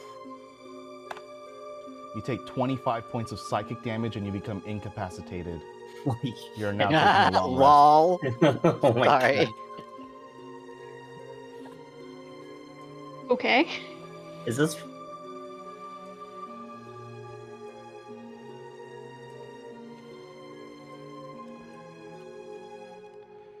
Guys, Yeah? it's May 6th, Monday Oh my morning. God. Oh man. This is why you call 911 first. Darwin, you wake up, and there is a tiny bit of light in this room where it doesn't disturb your waking eyes, but it's enough to see so you don't bump into anything. You can see there's a little bit of discoloration on the table on the side of the room. As you get up to see, it's a little note. You'll have to turn on a light in order to read it. Yeah, I do so. So you flick the little nightlight at the side of the bed, The dim light glows, and you can read the note that says, "Apologies if you have matters to attend to, but your friends require some attention. Please let us know if you can make the appointment." Huh? Weird. What? What does this mean? Yeah. I would call somebody, like any type of servant will do, and just ask them, what does this mean? Like, what? I've been informed that you, if you are to take the appointment, that I'm to escort you over to the hospice. Where is Albert? I thought he was supposed to help us arrange everything. Albert is currently getting ready for a different appointment.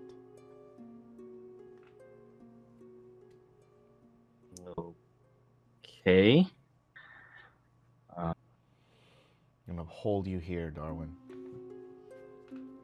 Shell, as you wake up, you open your eyes in this very dark but dimmer than dimly lit room, just bright enough so that you can not bang yourself on any corners. There's a note on the end of this master bedroom that you find yourself waking in. Okay. I'll read the note. It says, "Your friends have come under urgent matters. Please let us know if you'd like to visit them in the hospice." Hospice. Wait, are we both dying now?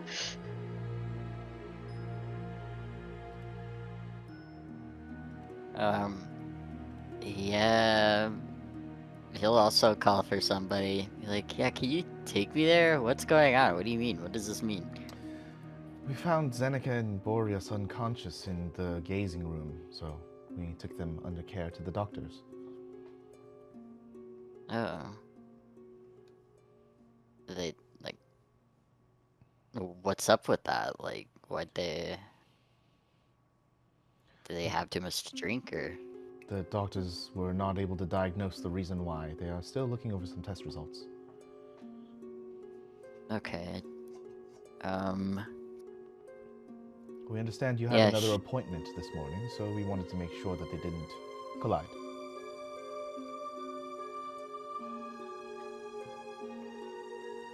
Sort of, but...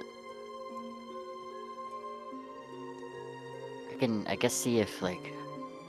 Darwin can make it on his own. But also, I don't know about that. Shit. Can you show me? Can you take me there? Of course.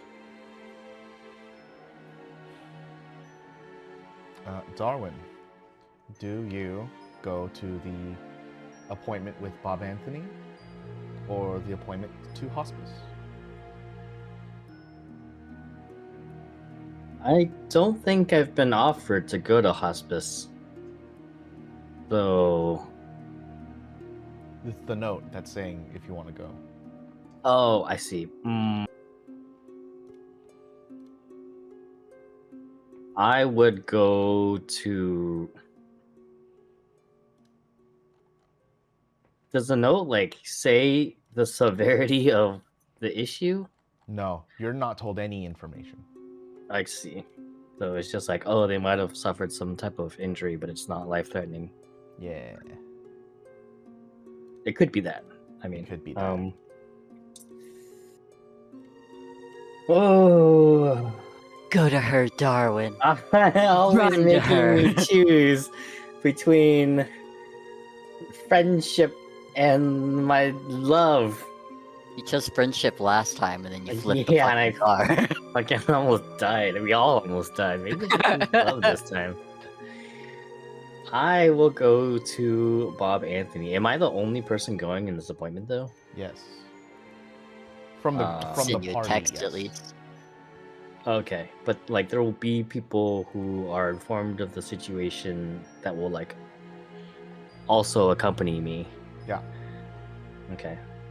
I'm assuming like Albert probably told them what the dealio is. Mhm. Yeah. Okay. I go to Bob Anthony. Great. I think you're there just to kind of prove that they're trustworthy. Yeah, I don't think I really need to do too much. Yeah. Darwin, we follow you as you are driven out of the estate and down to Plaza, over to hospital. You meet Bob Anthony in one of the waiting rooms, and he says, Darwin, oh my god, it's so good to see you. I haven't seen another normal person in days. It's good to see you too. What do you mean normal person? Everyone's here is already a patient or a doctor or nurse, or people don't usually stay here and wait. Oh, sure. I totally understand what you mean. Yeah, how's Kara doing? I mean, the doctors say she's doing okay. It's just taking a long time because they don't want to shock her. It's something to do with, like, her nerves, and they can only take so much or something, so they have to do it slow. I didn't really understand it.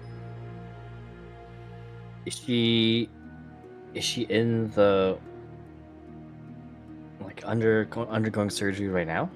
Still? Apparently, it's been like that. I don't know if I don't know actually. It seems weird. That does seem a little weird. Maybe they can explain it to you better when they come out to see us. Yeah. In the meantime, I wanted to introduce you to, I don't know who came with me. Albert is with you. Oh, okay. He's not over with Shell? Okay. No. Excellent. This is better than I thought. Okay. I'm gonna introduce you to Albert. He's kind of the head guy in managing the estate. Hello, good sir. And he, I guess, will be kind of overseeing Kara's eventual transfer to the medical room that we set up. Okay. So this is the guy I'm supposed to trust. This is the guy that you're supposed to trust. All right. If you say so, Darwin, I'll take your word for it. I say so. Hey, I think he's a trustworthy person. you think you can stay here for like a couple hours? I've eaten everything Yeah. out of every vending machine here. Aw. Yeah, I can stay here. You go get something to eat. Great. Thanks. He doesn't move.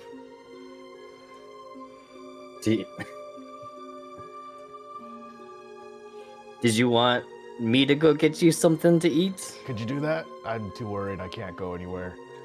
Okay. Okay, thanks. You can see he immediately like whiplashed in his own head. He didn't even know how to respond. Good thing I knew what he was thinking. Yeah. Yeah, I'll do that. If the doctor comes out, tries to explain what's going on, tell them I want to meet with them, or have them maybe record an explanation on a pad so I could hear what they have to say. Yeah. You go out and get some food for Bob Anthony, and you come back. It seems as though God, even I forgot his name. It seems as though even the butler has left now, back over to the chateau. But Bob Anthony did get a recorded explanation, and I'd like you to make a knowledge check to see how much of this you understand. Aha. I am. Hold on. Gotta make sure I don't have a. Not bad for you. You could have left that last part out, you know? It's like, it was not bad. Not good For either. you. Would you like to stick That's a with the 16? 16. It's pretty good. Wait, you have Um, luckies. I do. I slept, right? I Let would hope me- so. Yeah. Hold on, sorry. Let me long rest really quick.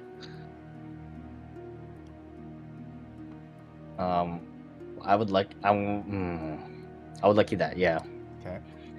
I know I can knowledge. Okay. I'll take an 18. Okay. The gist of what they're explaining to you, like, you don't exactly understand the medical terminology specifically, but you can kind of, make your way around what they're trying to explain to get an idea. And what they're explaining to you is that because of something that's weird about her cyber eye, it's making it so that all of her entire nerve system is on overdrive and reacts really, really sensitively, like over hyperly sensitively to everything. And so they can't do a lot of surgery at once. They have to do like tiny bits at a time, sometimes like in small amounts throughout the day, but sometimes it might be major enough that they may be only able to do like one thing a day, and that's why it's taking so long. Like some type of small something unexpected might immediately send her into shock, sort of deal. Right. It's like they're like building with Legos, but they have to glue all the pieces together, but the glue has to dry before they do the next thing. And if they don't, all of the other glue will somehow shatter and break apart, and you have to start over. If you can start over. Now you understand why it's become so expensive all of a sudden. Yes, that's quite a, like, not minuscule, but Like they're not doing surgery on grapes, it's a procedure of fine detail Hyper fine and, detail, yes. and finesse. Yeah. So, at the end of the recording, Bob Anthony asks if they're able to move her to this different hospital, and they say they could, but there will be a chance that the patient will die in transport, and the percentage is not low. Well, shit. Might just leave her here then. Again, it's because of her situation. Her nerves are just so sensitive that it's going to require so much protection, and even then, it's transport. So, like, something that happens in transport, coming out of transport, resetting everything up. There's just so many different factors that could fuck this up. It's really, really delicate. How much of this is medical slash biological, and how much of it is technology? Like her condition. Like, am I able to like shut something down to make it to like dampen the?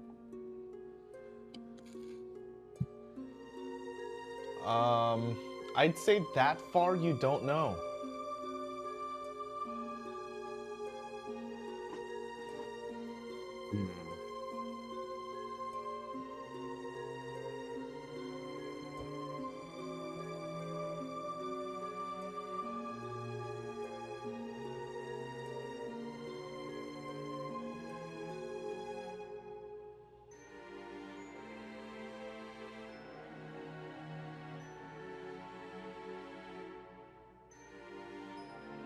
guess the best course of action for now is to leave her here. My concern is that this isn't like the most secure place. And if Traces really wanted her back, they could just come in and take her. There's pretty much nothing we could do about that.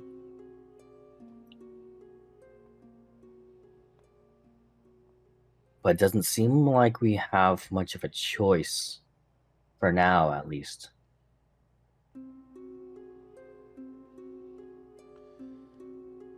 You're being recommended by Albert that... Albert? Albert. Albert now. It was always Albert. I don't know. Yeah, it was always Albert. Yeah. God damn. No, Will I fucked me up at the forget his name. beginning, and now I'm thinking it's Alfred, but it's Albert. It wasn't Yeah. me. It was It you. EJ. Who said it was Alfred? It wasn't me, and then I was like, "Oh, that's a different butler." Damn it, AJ. Don't be gaslighting me. Made me thinking it's I remember Alfred. this. It's Albert. I remember this stuff. You're being recommended that their facilities are much cleaner and safer, and they'll be more transparent because you have a direct line to the master of the house.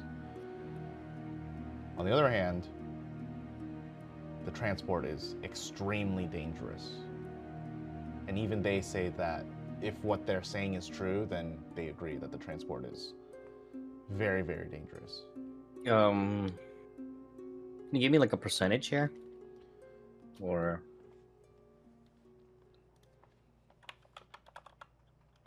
like I would say like a percentage of just like straight dying, number one, and then like a percentage of I guess like minimum like great harm and then like minimal harm.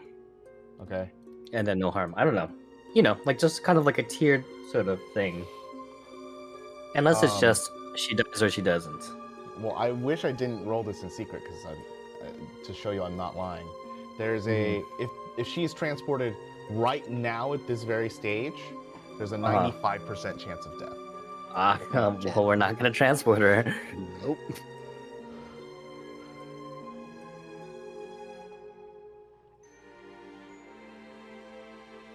That's crazy.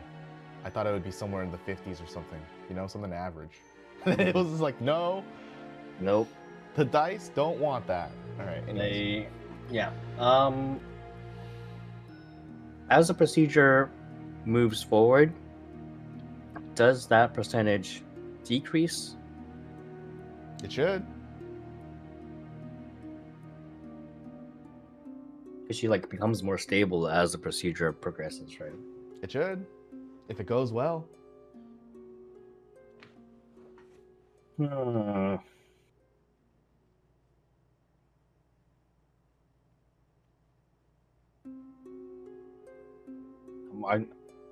don't think there's a choice. I'm just gonna leave her here.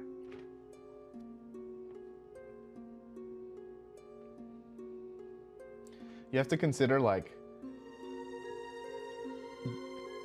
if this was an open heart surgery, this is the part of the surgery where her entire chest is open and she has no heart inside the chest because they're swapping it out, right? That's every day. Until something goes in and then they start to stitch it back up, right? Just as an example of the open heart. Like, it's not going to get better until everything's like set back in place, and then they start like the recovery part. Yeah, that still might take a while. Do they have an estimate of how long that's going to take? The estimate they gave you is, let's roll this in not private anymore. Because it's been 88 days. That's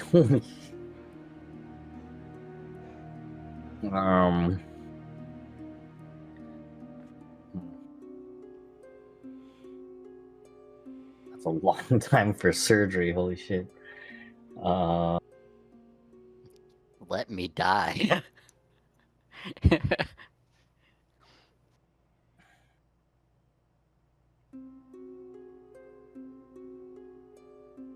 88 days is like when she will be done with the surgery and in the recovery portion of the surgery, right?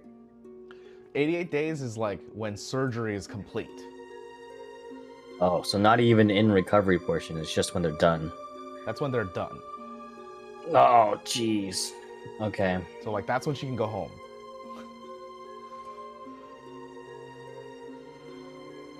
That's like 4 months. What? It's like if 30 days, that's like 3 months, right? 30 days? Okay. It's almost No 3 more. months. Yeah, that's closer. You said 4. Yeah. Yeah, the 4 was funny.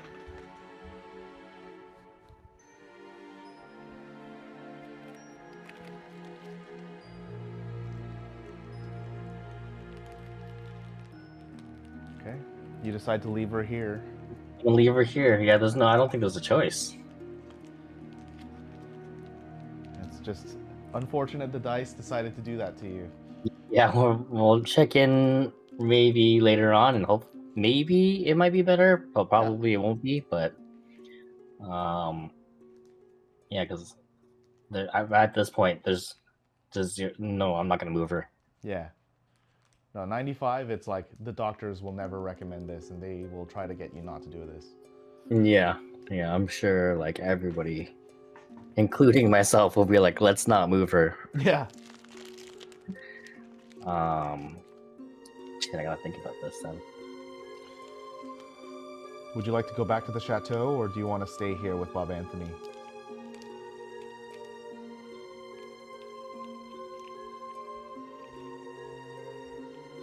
I'm gonna tell Bob Anthony what I'm planning to do, Okay. and then I'm gonna ask him if he wants me to stay or go back.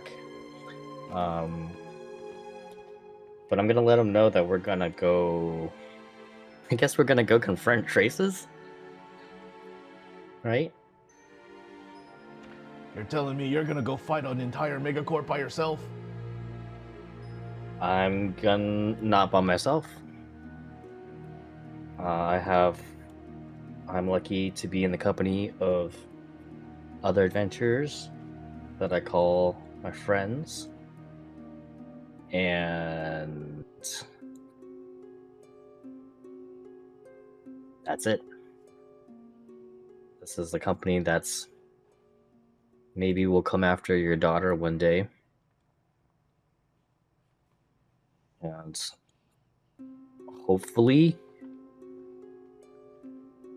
I can find out how to stop that while I'm there. Darwin, I thought we were gonna stick to the plan. Do you remember what the plan is? No! But it's the plan! No, I knew you We were gotta gonna stick just to the say, plan. but this is the new plan. We can't be This making is what- new plans willy-nilly.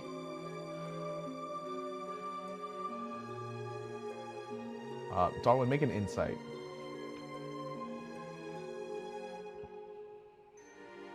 Oh. One day. You got more Um, luckies. You do? You good with an 11? Yeah, it's the start of the day. Okay. For all of Bob Anthony's confidence and assuredness,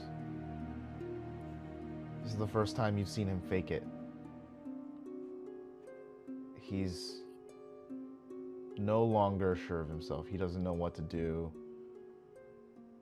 He's just finding comfort in what he knows. And everything that he doesn't know right now is a threat. It's a chance for things to go wrong. It's a chance for him to lose his daughter.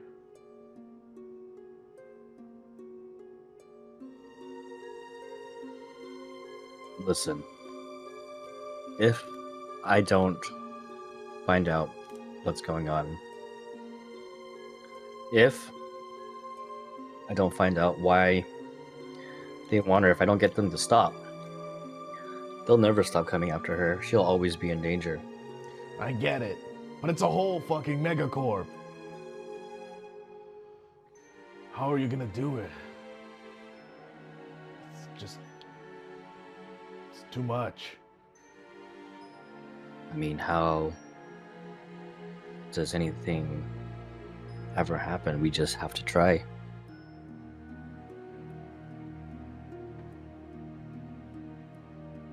If not us, then who's gonna do it? Who the If fuck not- knows? If not now, then when?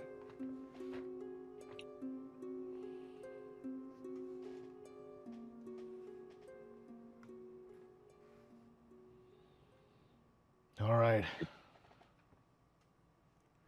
If you die, I'll kill you. I'll hold you to that. You better. Remember, Bob, this is the new plan. We gotta stick to the plan. He like pats you on the back and he says, "All right, son. Partner. Nope. Never. Uh-oh. All right, Darwin. I'm just gonna give like ever so slightly a chuckle and like nod agreeingly, not understandingly, but agreeingly when he calls me son. Yeah. You want to make another insight check? Yes, I would. What is Awesome. this, dude? He like he tried to do something to like solidify the bond between you, but he felt really awkward about it, and then he backtracked and called you partner, and that felt awkward after he said son, and now he's just he's just sitting in it. I'm trying to think of like which. I thought that maybe like smiling and like doing like a agreeing nod would just like make him feel less awkward about it. Oh yeah, I mean he's gonna like just let it pass, but he does feel awkward for sure. Oh, okay, yeah, that's too bad. Yeah.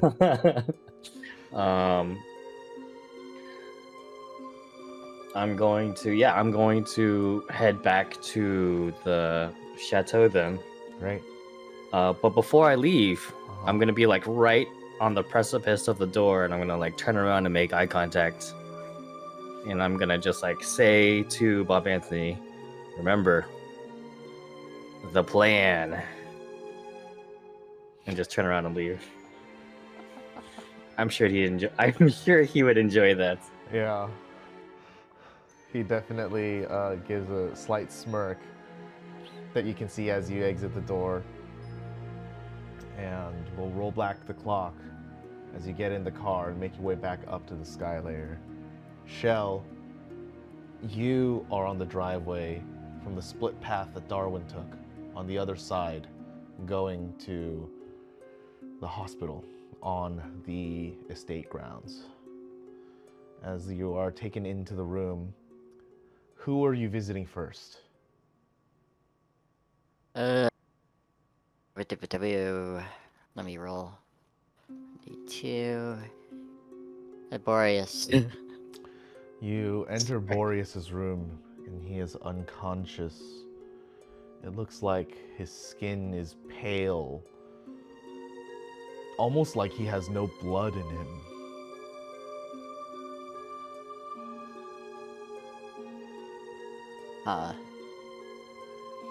Is there like a file nearby on like maybe what tests they might have done or what they've seen or determined or whatever so far?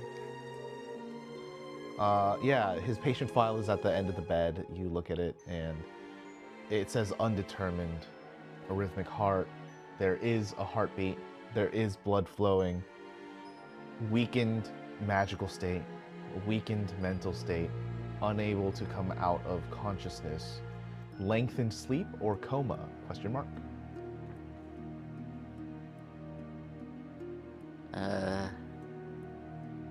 Okay.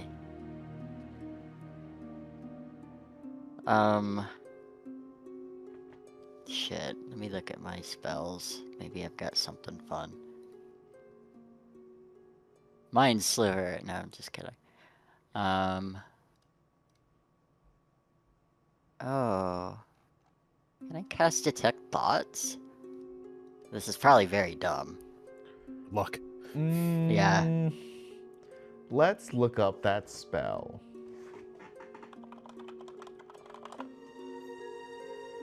Oh, are you posting it? Yes. Okay.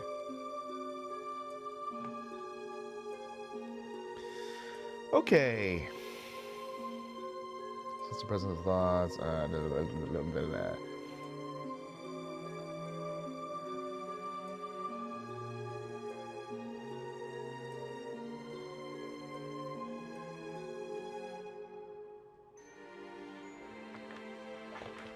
You sense the presence of thoughts within 30 feet of yourself that belong to creatures that know languages that you're telepathic.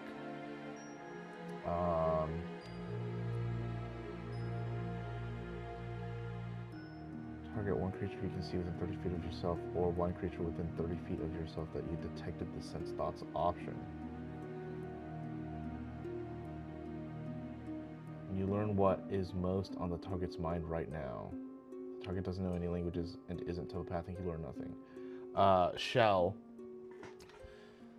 you activate detect thoughts and you sense no thoughts in the bed that Boreas is laying down in. You try to learn the surface thoughts of Boreas and find no mental activity. Would I be able to push? You can try to probe deeper into the target's mind. If you probe deeper, the target makes a wisdom save. On a failed save, you discern the target's reasoning, emotions, and something that looms large in its mind. It doesn't... The spell itself doesn't say you can't. Okay.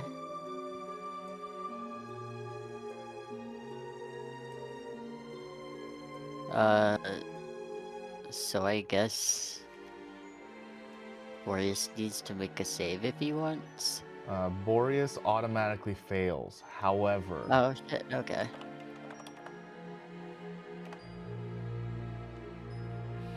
Oh.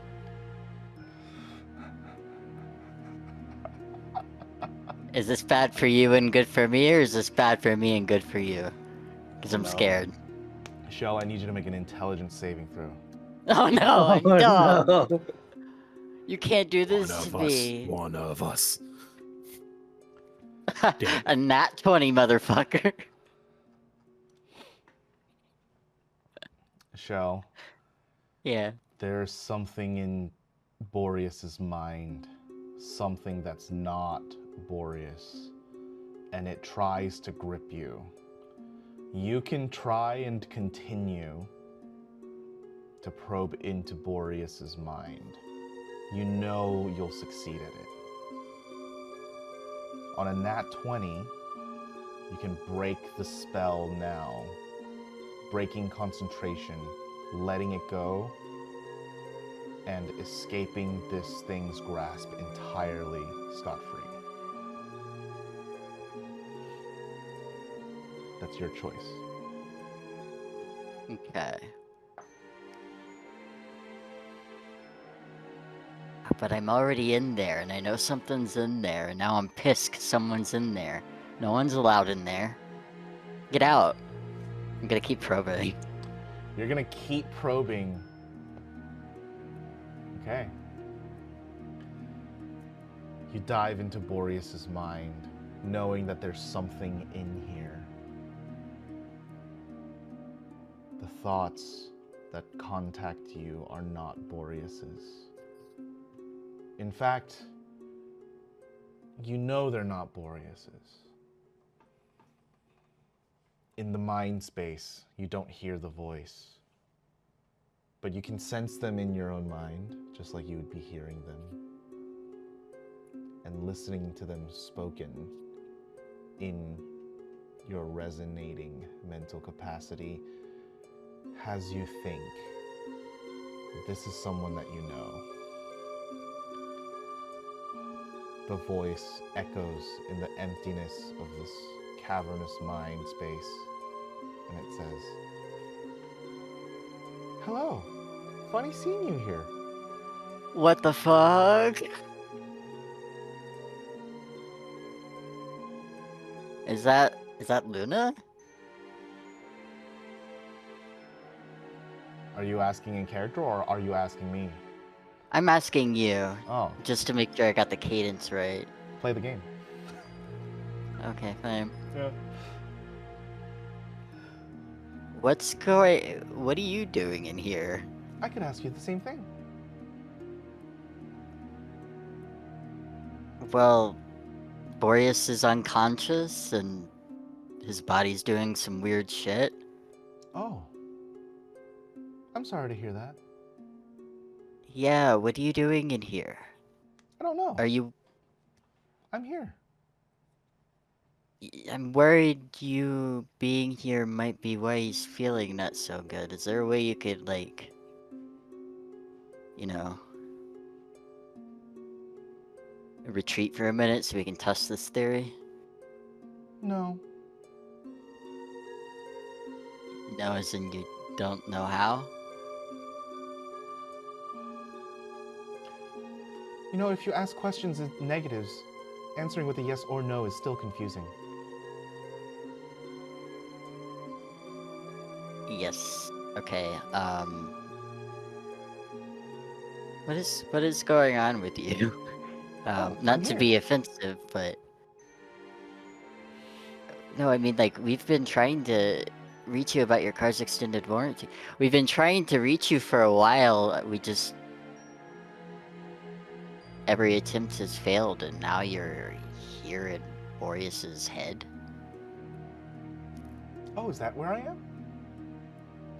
Yeah, and I can't find any of his thoughts.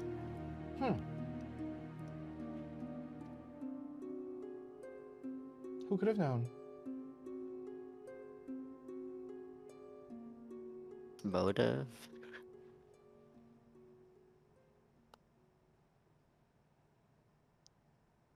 Wait, is that... Since motive is... I might be thinking of... Insight. Sorry, I've been playing Pathfinder. Could I insight? What are you trying to insight? I don't know, her tone feels weird and smarmy. Okay. 19. It does feel weird and smarmy. That's not normal. No.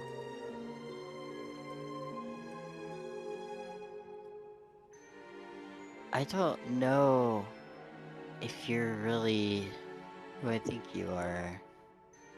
Well, who do you think I am? You're not... You sound like Luna, but you're not Luna.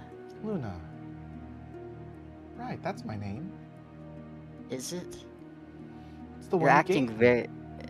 Okay, so maybe you are, but why? What's with this behavior? What This do you mean? tood you have? What is a tood? Oh, never mind about that. Oh god, that was dumb. Fuck, how do I even ask this? How did You're you not get making any here? sense to me. You're not making any sense to me. No, you're not What? making any sense to me. Okay, but that doesn't change the fact that you're not making any sense either. Let's backpedal maybe a little bit. What does that mean? God. I don't know how to explain that actually. Not right now. What do you know at all what you're doing here? What do you... Why are you here? Because I'm worried.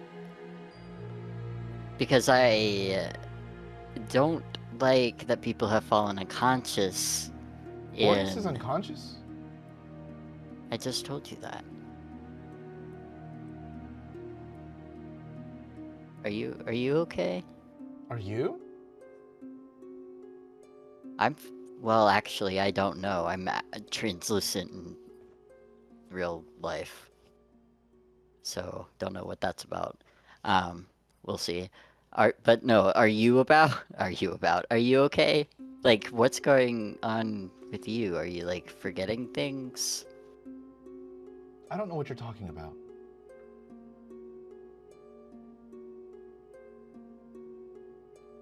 I'm so confused.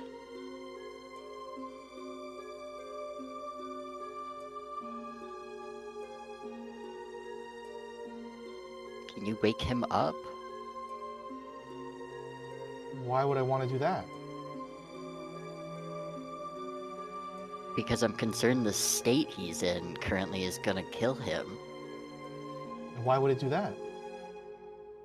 I don't think bodies are meant to have the temperatures he has and the heart rates that he's, like, having right now.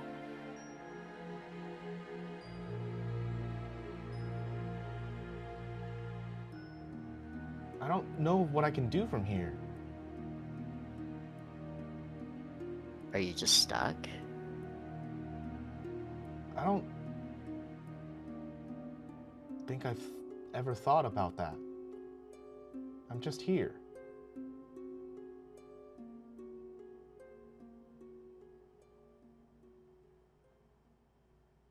Okay. This was incredibly unexpected.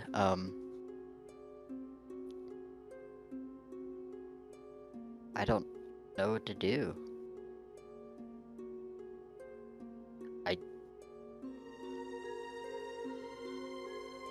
Well, I thought it would be nice having guests, but I don't really care to be interrogated, so could you please leave? I'm not trying. One second. I had a question I've been trying to ask. Not an interrogation. Has nothing to do with this. Well, Just do I get a personal choice in answering? You can answer, or you can ignore me if you Okay. want. I don't. I won't answer then. I'm still gonna ask it. Sounds like I don't have a choice. You can still not answer, but I want to get it out there in case you change your mind, which you're allowed to do. Did you bring me back?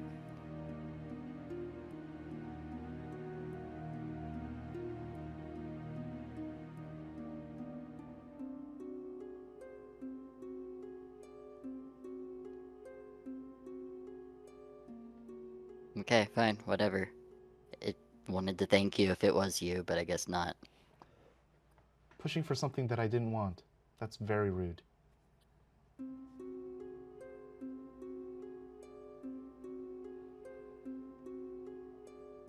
Drug.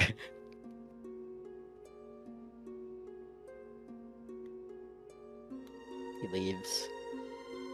You come back into your own mind. Boreas is still there.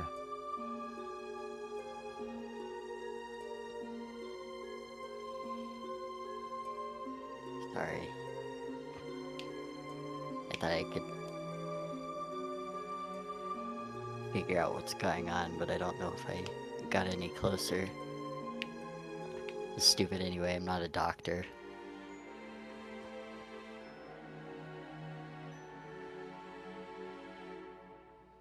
He'll, leave to go check on Zeneca.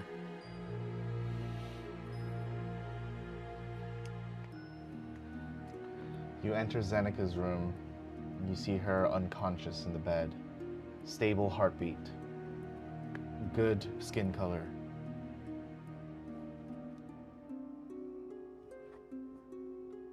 What's her file say? Unconscious. Exhausted.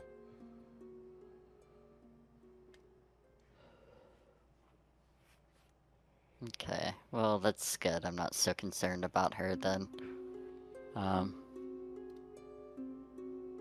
But I'll still stay there for a few minutes and make sure that, like, I don't know, that she seems okay to me. You watch her unconscious and breathing in the bed. Doesn't seem like there's anything of note. At least at first glance.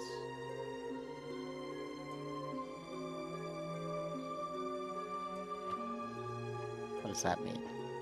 It means Squint. you're still a character that's playing and you can investigate if you want. Oh, okay. Now, when you say at least at first glance, it sounds like something's coming after that. Uh-huh. Sure, I'll investigate. Are you sure you want to investigate? Can I perceive? You can perceive, yes. I think I like perceiving a little bit. Well, no, they're both the same. Wow, not They're- one. I'm gonna lucky that.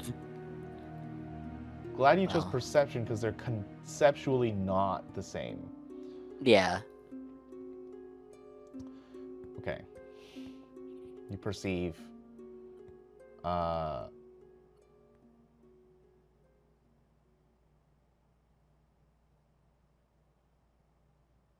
Zeneca has been tired a little bit over the last few days. There's just been a lot of stuff going on. And especially it mounted out in the freelands. It could be something like that, but she was pretty excited last night when she came to the manor, or the chateau. Hmm.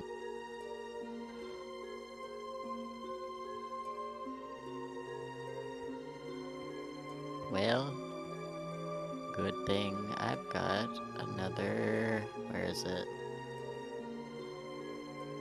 Spell slot.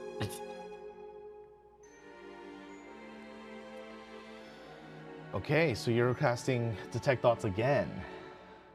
Yeah. I don't know why that would help. Maybe like she's dreaming about something. I don't know. Okay. You are able to sense Zeneca's unconscious thoughts in the bed that she's in. That's good, but it makes me more worried about Boreas. It's like Zeneca is all here, but Boreas is gone. Wait.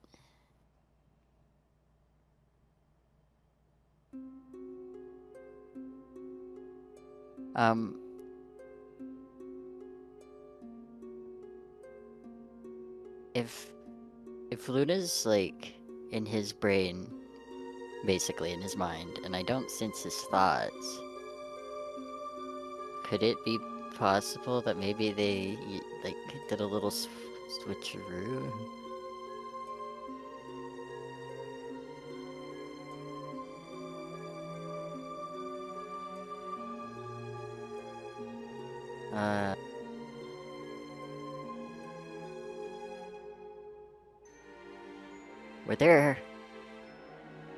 Were there cameras in that room? Probably. Could I check the feed for that? Yeah, you leave Zeneca where she is and go back to the main estate and are taken into the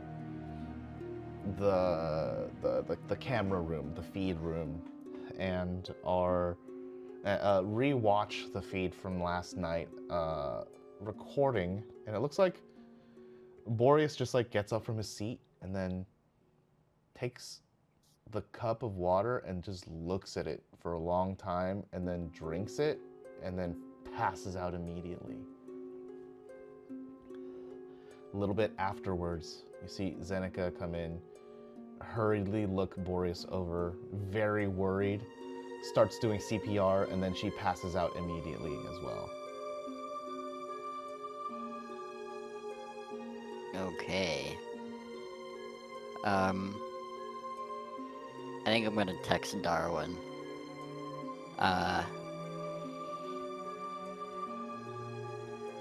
Hey, I don't know what's going on, but I think Luna might be in Boreas, and Boreas might be gone. Shell, you send that text off, and you hear the right behind you as Darwin opens the door and meets you in the technology room. What do You you have incredible timing. What do you mean? Well, like as soon as I come through, what do you mean gone? Like he's dead? No, I don't think he's dead. I don't. Maybe he's I hope he's not dead. Well, But let me. here, look at this. Yeah, let me see. Let me see what happened first. Yeah, watch. And I'll show him the feed.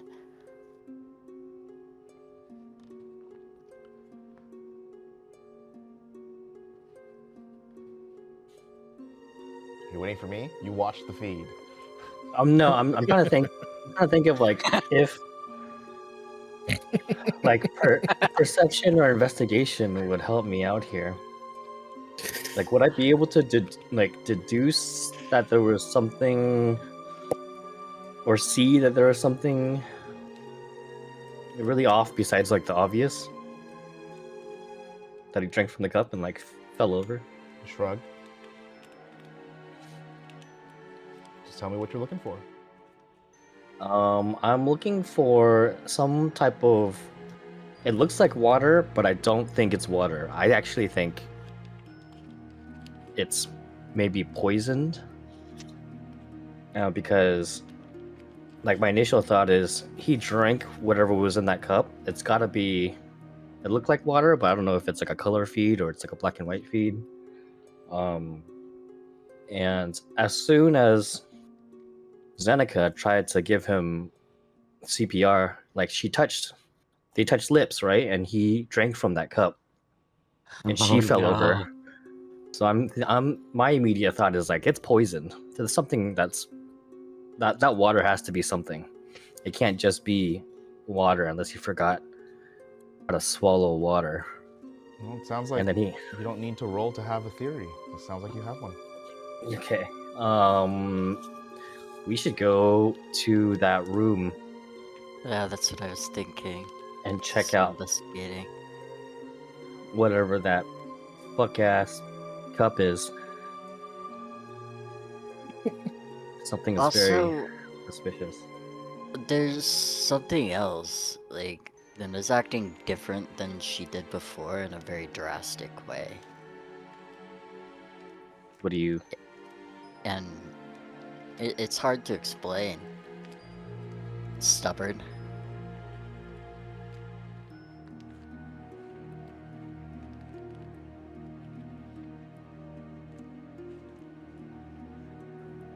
This is gonna be a really insensitive question. As an android, can I like see your memories? Is that a thing that I can do? Squint. If Shell was non-sentient, yes. I see. Okay. We should go check out what was in that cup. Yeah. I'll forget that you said that. Thanks. Uh-huh. I'll forget the many times that you guys called me a dog. You go over to the gazing room and open the door, and the scene is just as that they left it. Boreas' things are still on the rack, the coat rack. The cup is tilted over to the side on the floor, empty. There's no like residue on the cup at all. Do you know forensics? I'm an investigator. Mm.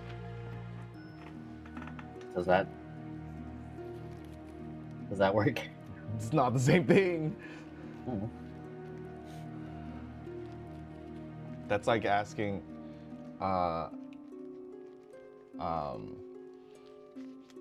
there any doctors on board? And then you say like, I'm a dentist. I'm a doctor of music or something like that. It's like not what they're looking for, but it's technically Not like. correct. I mean, investigators can also be specialized in forensics. They could be, but you're There's not. no like, but there's no skill for forensics. Does the cup It's have a investigation. smell? Yeah.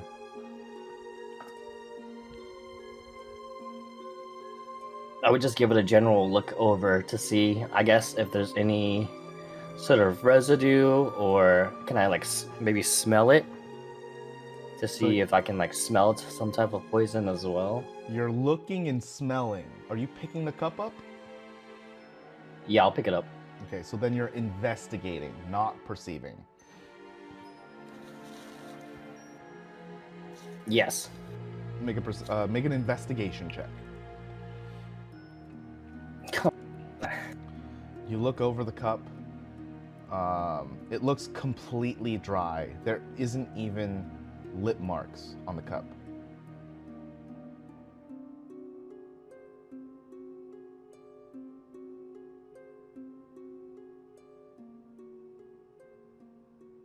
What doesn't sit right with me is that he stared at the cup for so long. That's just like, even though he's a weird guy, I don't think he would stare at water for so long and then drink it. That reminds me a little bit of... You remember whenever we found that like werewolf shack? And we were kind of by the water? And then I think not long after that, we met Jerry. Rest his soul, I guess. Okay, yeah, whatever. Continue. And then I got kind of stuck with the telescope. But anytime we've attempted recently to like reach out, like we got nothing. That's right. But it You said happened here. You said that Luna was in his mind? Yeah, but I couldn't sense him at all. Like, I couldn't hear him, like, any of his thoughts. Like, I just couldn't tell that he was there. Whereas, like, whenever I did the same thing to Zeneca, I could tell that she was there. And Luna was not there, you know? This happened after he drank the thing. This happened, like, 10 minutes ago.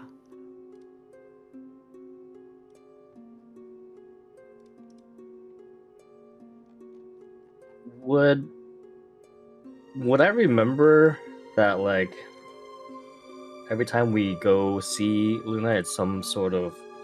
We enter some sort of watery portal? No. Okay. You wouldn't really call it a watery portal. You don't really get wet. True. Yeah. You've looked at water.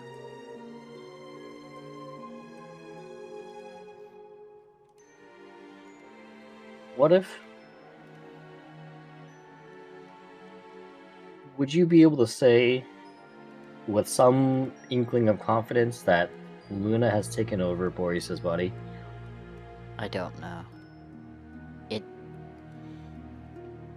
definitely doesn't feel like he's there. So it's hard to say. I could be wrong. It just... Like, he's... Like, if you saw him, you'd get what I meant.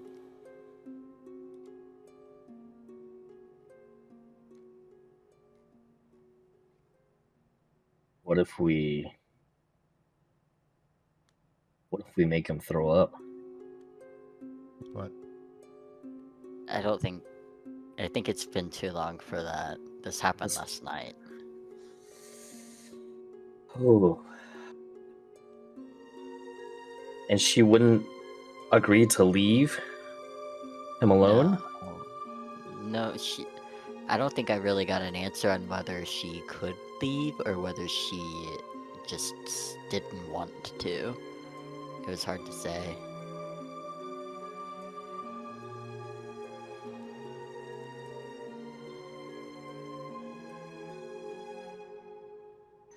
I kind of get the feeling she doesn't want to leave. I just don't understand. I just have a bad feeling about all of this. It's confusing a bit too. I tried to ask her, like, if it was her, like, you know, who helped me, you know, who, like, I guess brought me back. and I didn't get any kind of answer. I told her she didn't have to answer, and she didn't. But like, it seems like something harmless enough to answer. Just being willfully non-compliant. Yeah, for no good reason. But why? Why won't she leave? If she already has the power to inhabit his body whenever she wants. She's a god, right? I guess so. And that means there's something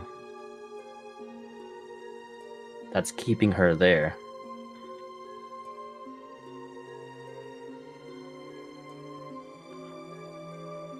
Otherwise, she could don't know.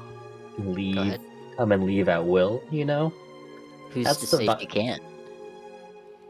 That's true.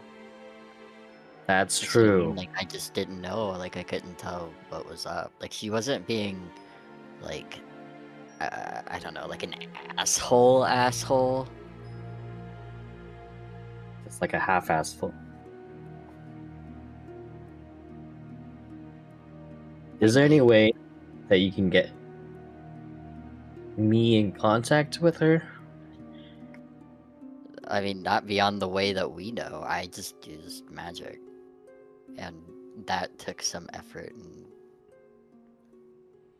I think there was some kind of, I don't know if it was resistance or something else, but we do know, I guess, that maybe looking up will work again. Well, maybe not if she's fucking here. I'm just making a lot of wild assumptions at this point. I don't fucking know.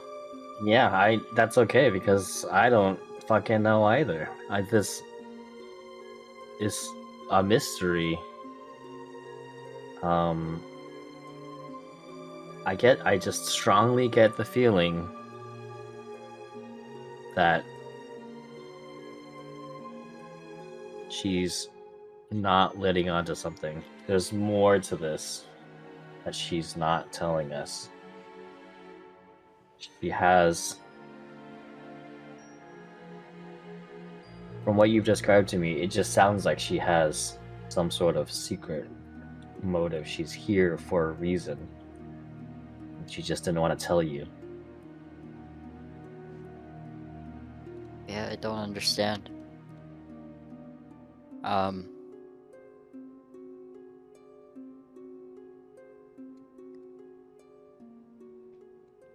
I'm not sure what to do beyond trying to reach out the usual way. As the two of you ponder over the situation with Boreas and the one with Zeneca, both unconscious, more worried about Boreas due to Shell's intermittent research here, we're going to end the session here for today and pick it back up next week as we get into some very acute shenaniganery. Thank you guys so much for playing today. I can never discount that Jose's gonna give me a curveball every once in a red moon. Give me a curveball, and I never expect it. The wild Not one. allowed to have a shopping episode. Not, especially not now. But now we have so much money. For 30 days. Yeah. Oh yeah. Really? Both of you falling into a coma when we have a tight schedule. Selfish. Yeah. So fucking good. So selfish.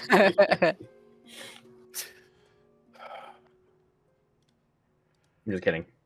We gotta figure out I'm how not. to get you guys out. We go to the moon. Go back All to the right. moon. Well, with that, we'll see you guys next week. Thank you guys so much for joining us, and we'll see you next time. Bye bye. See you Bye-bye. in. I'll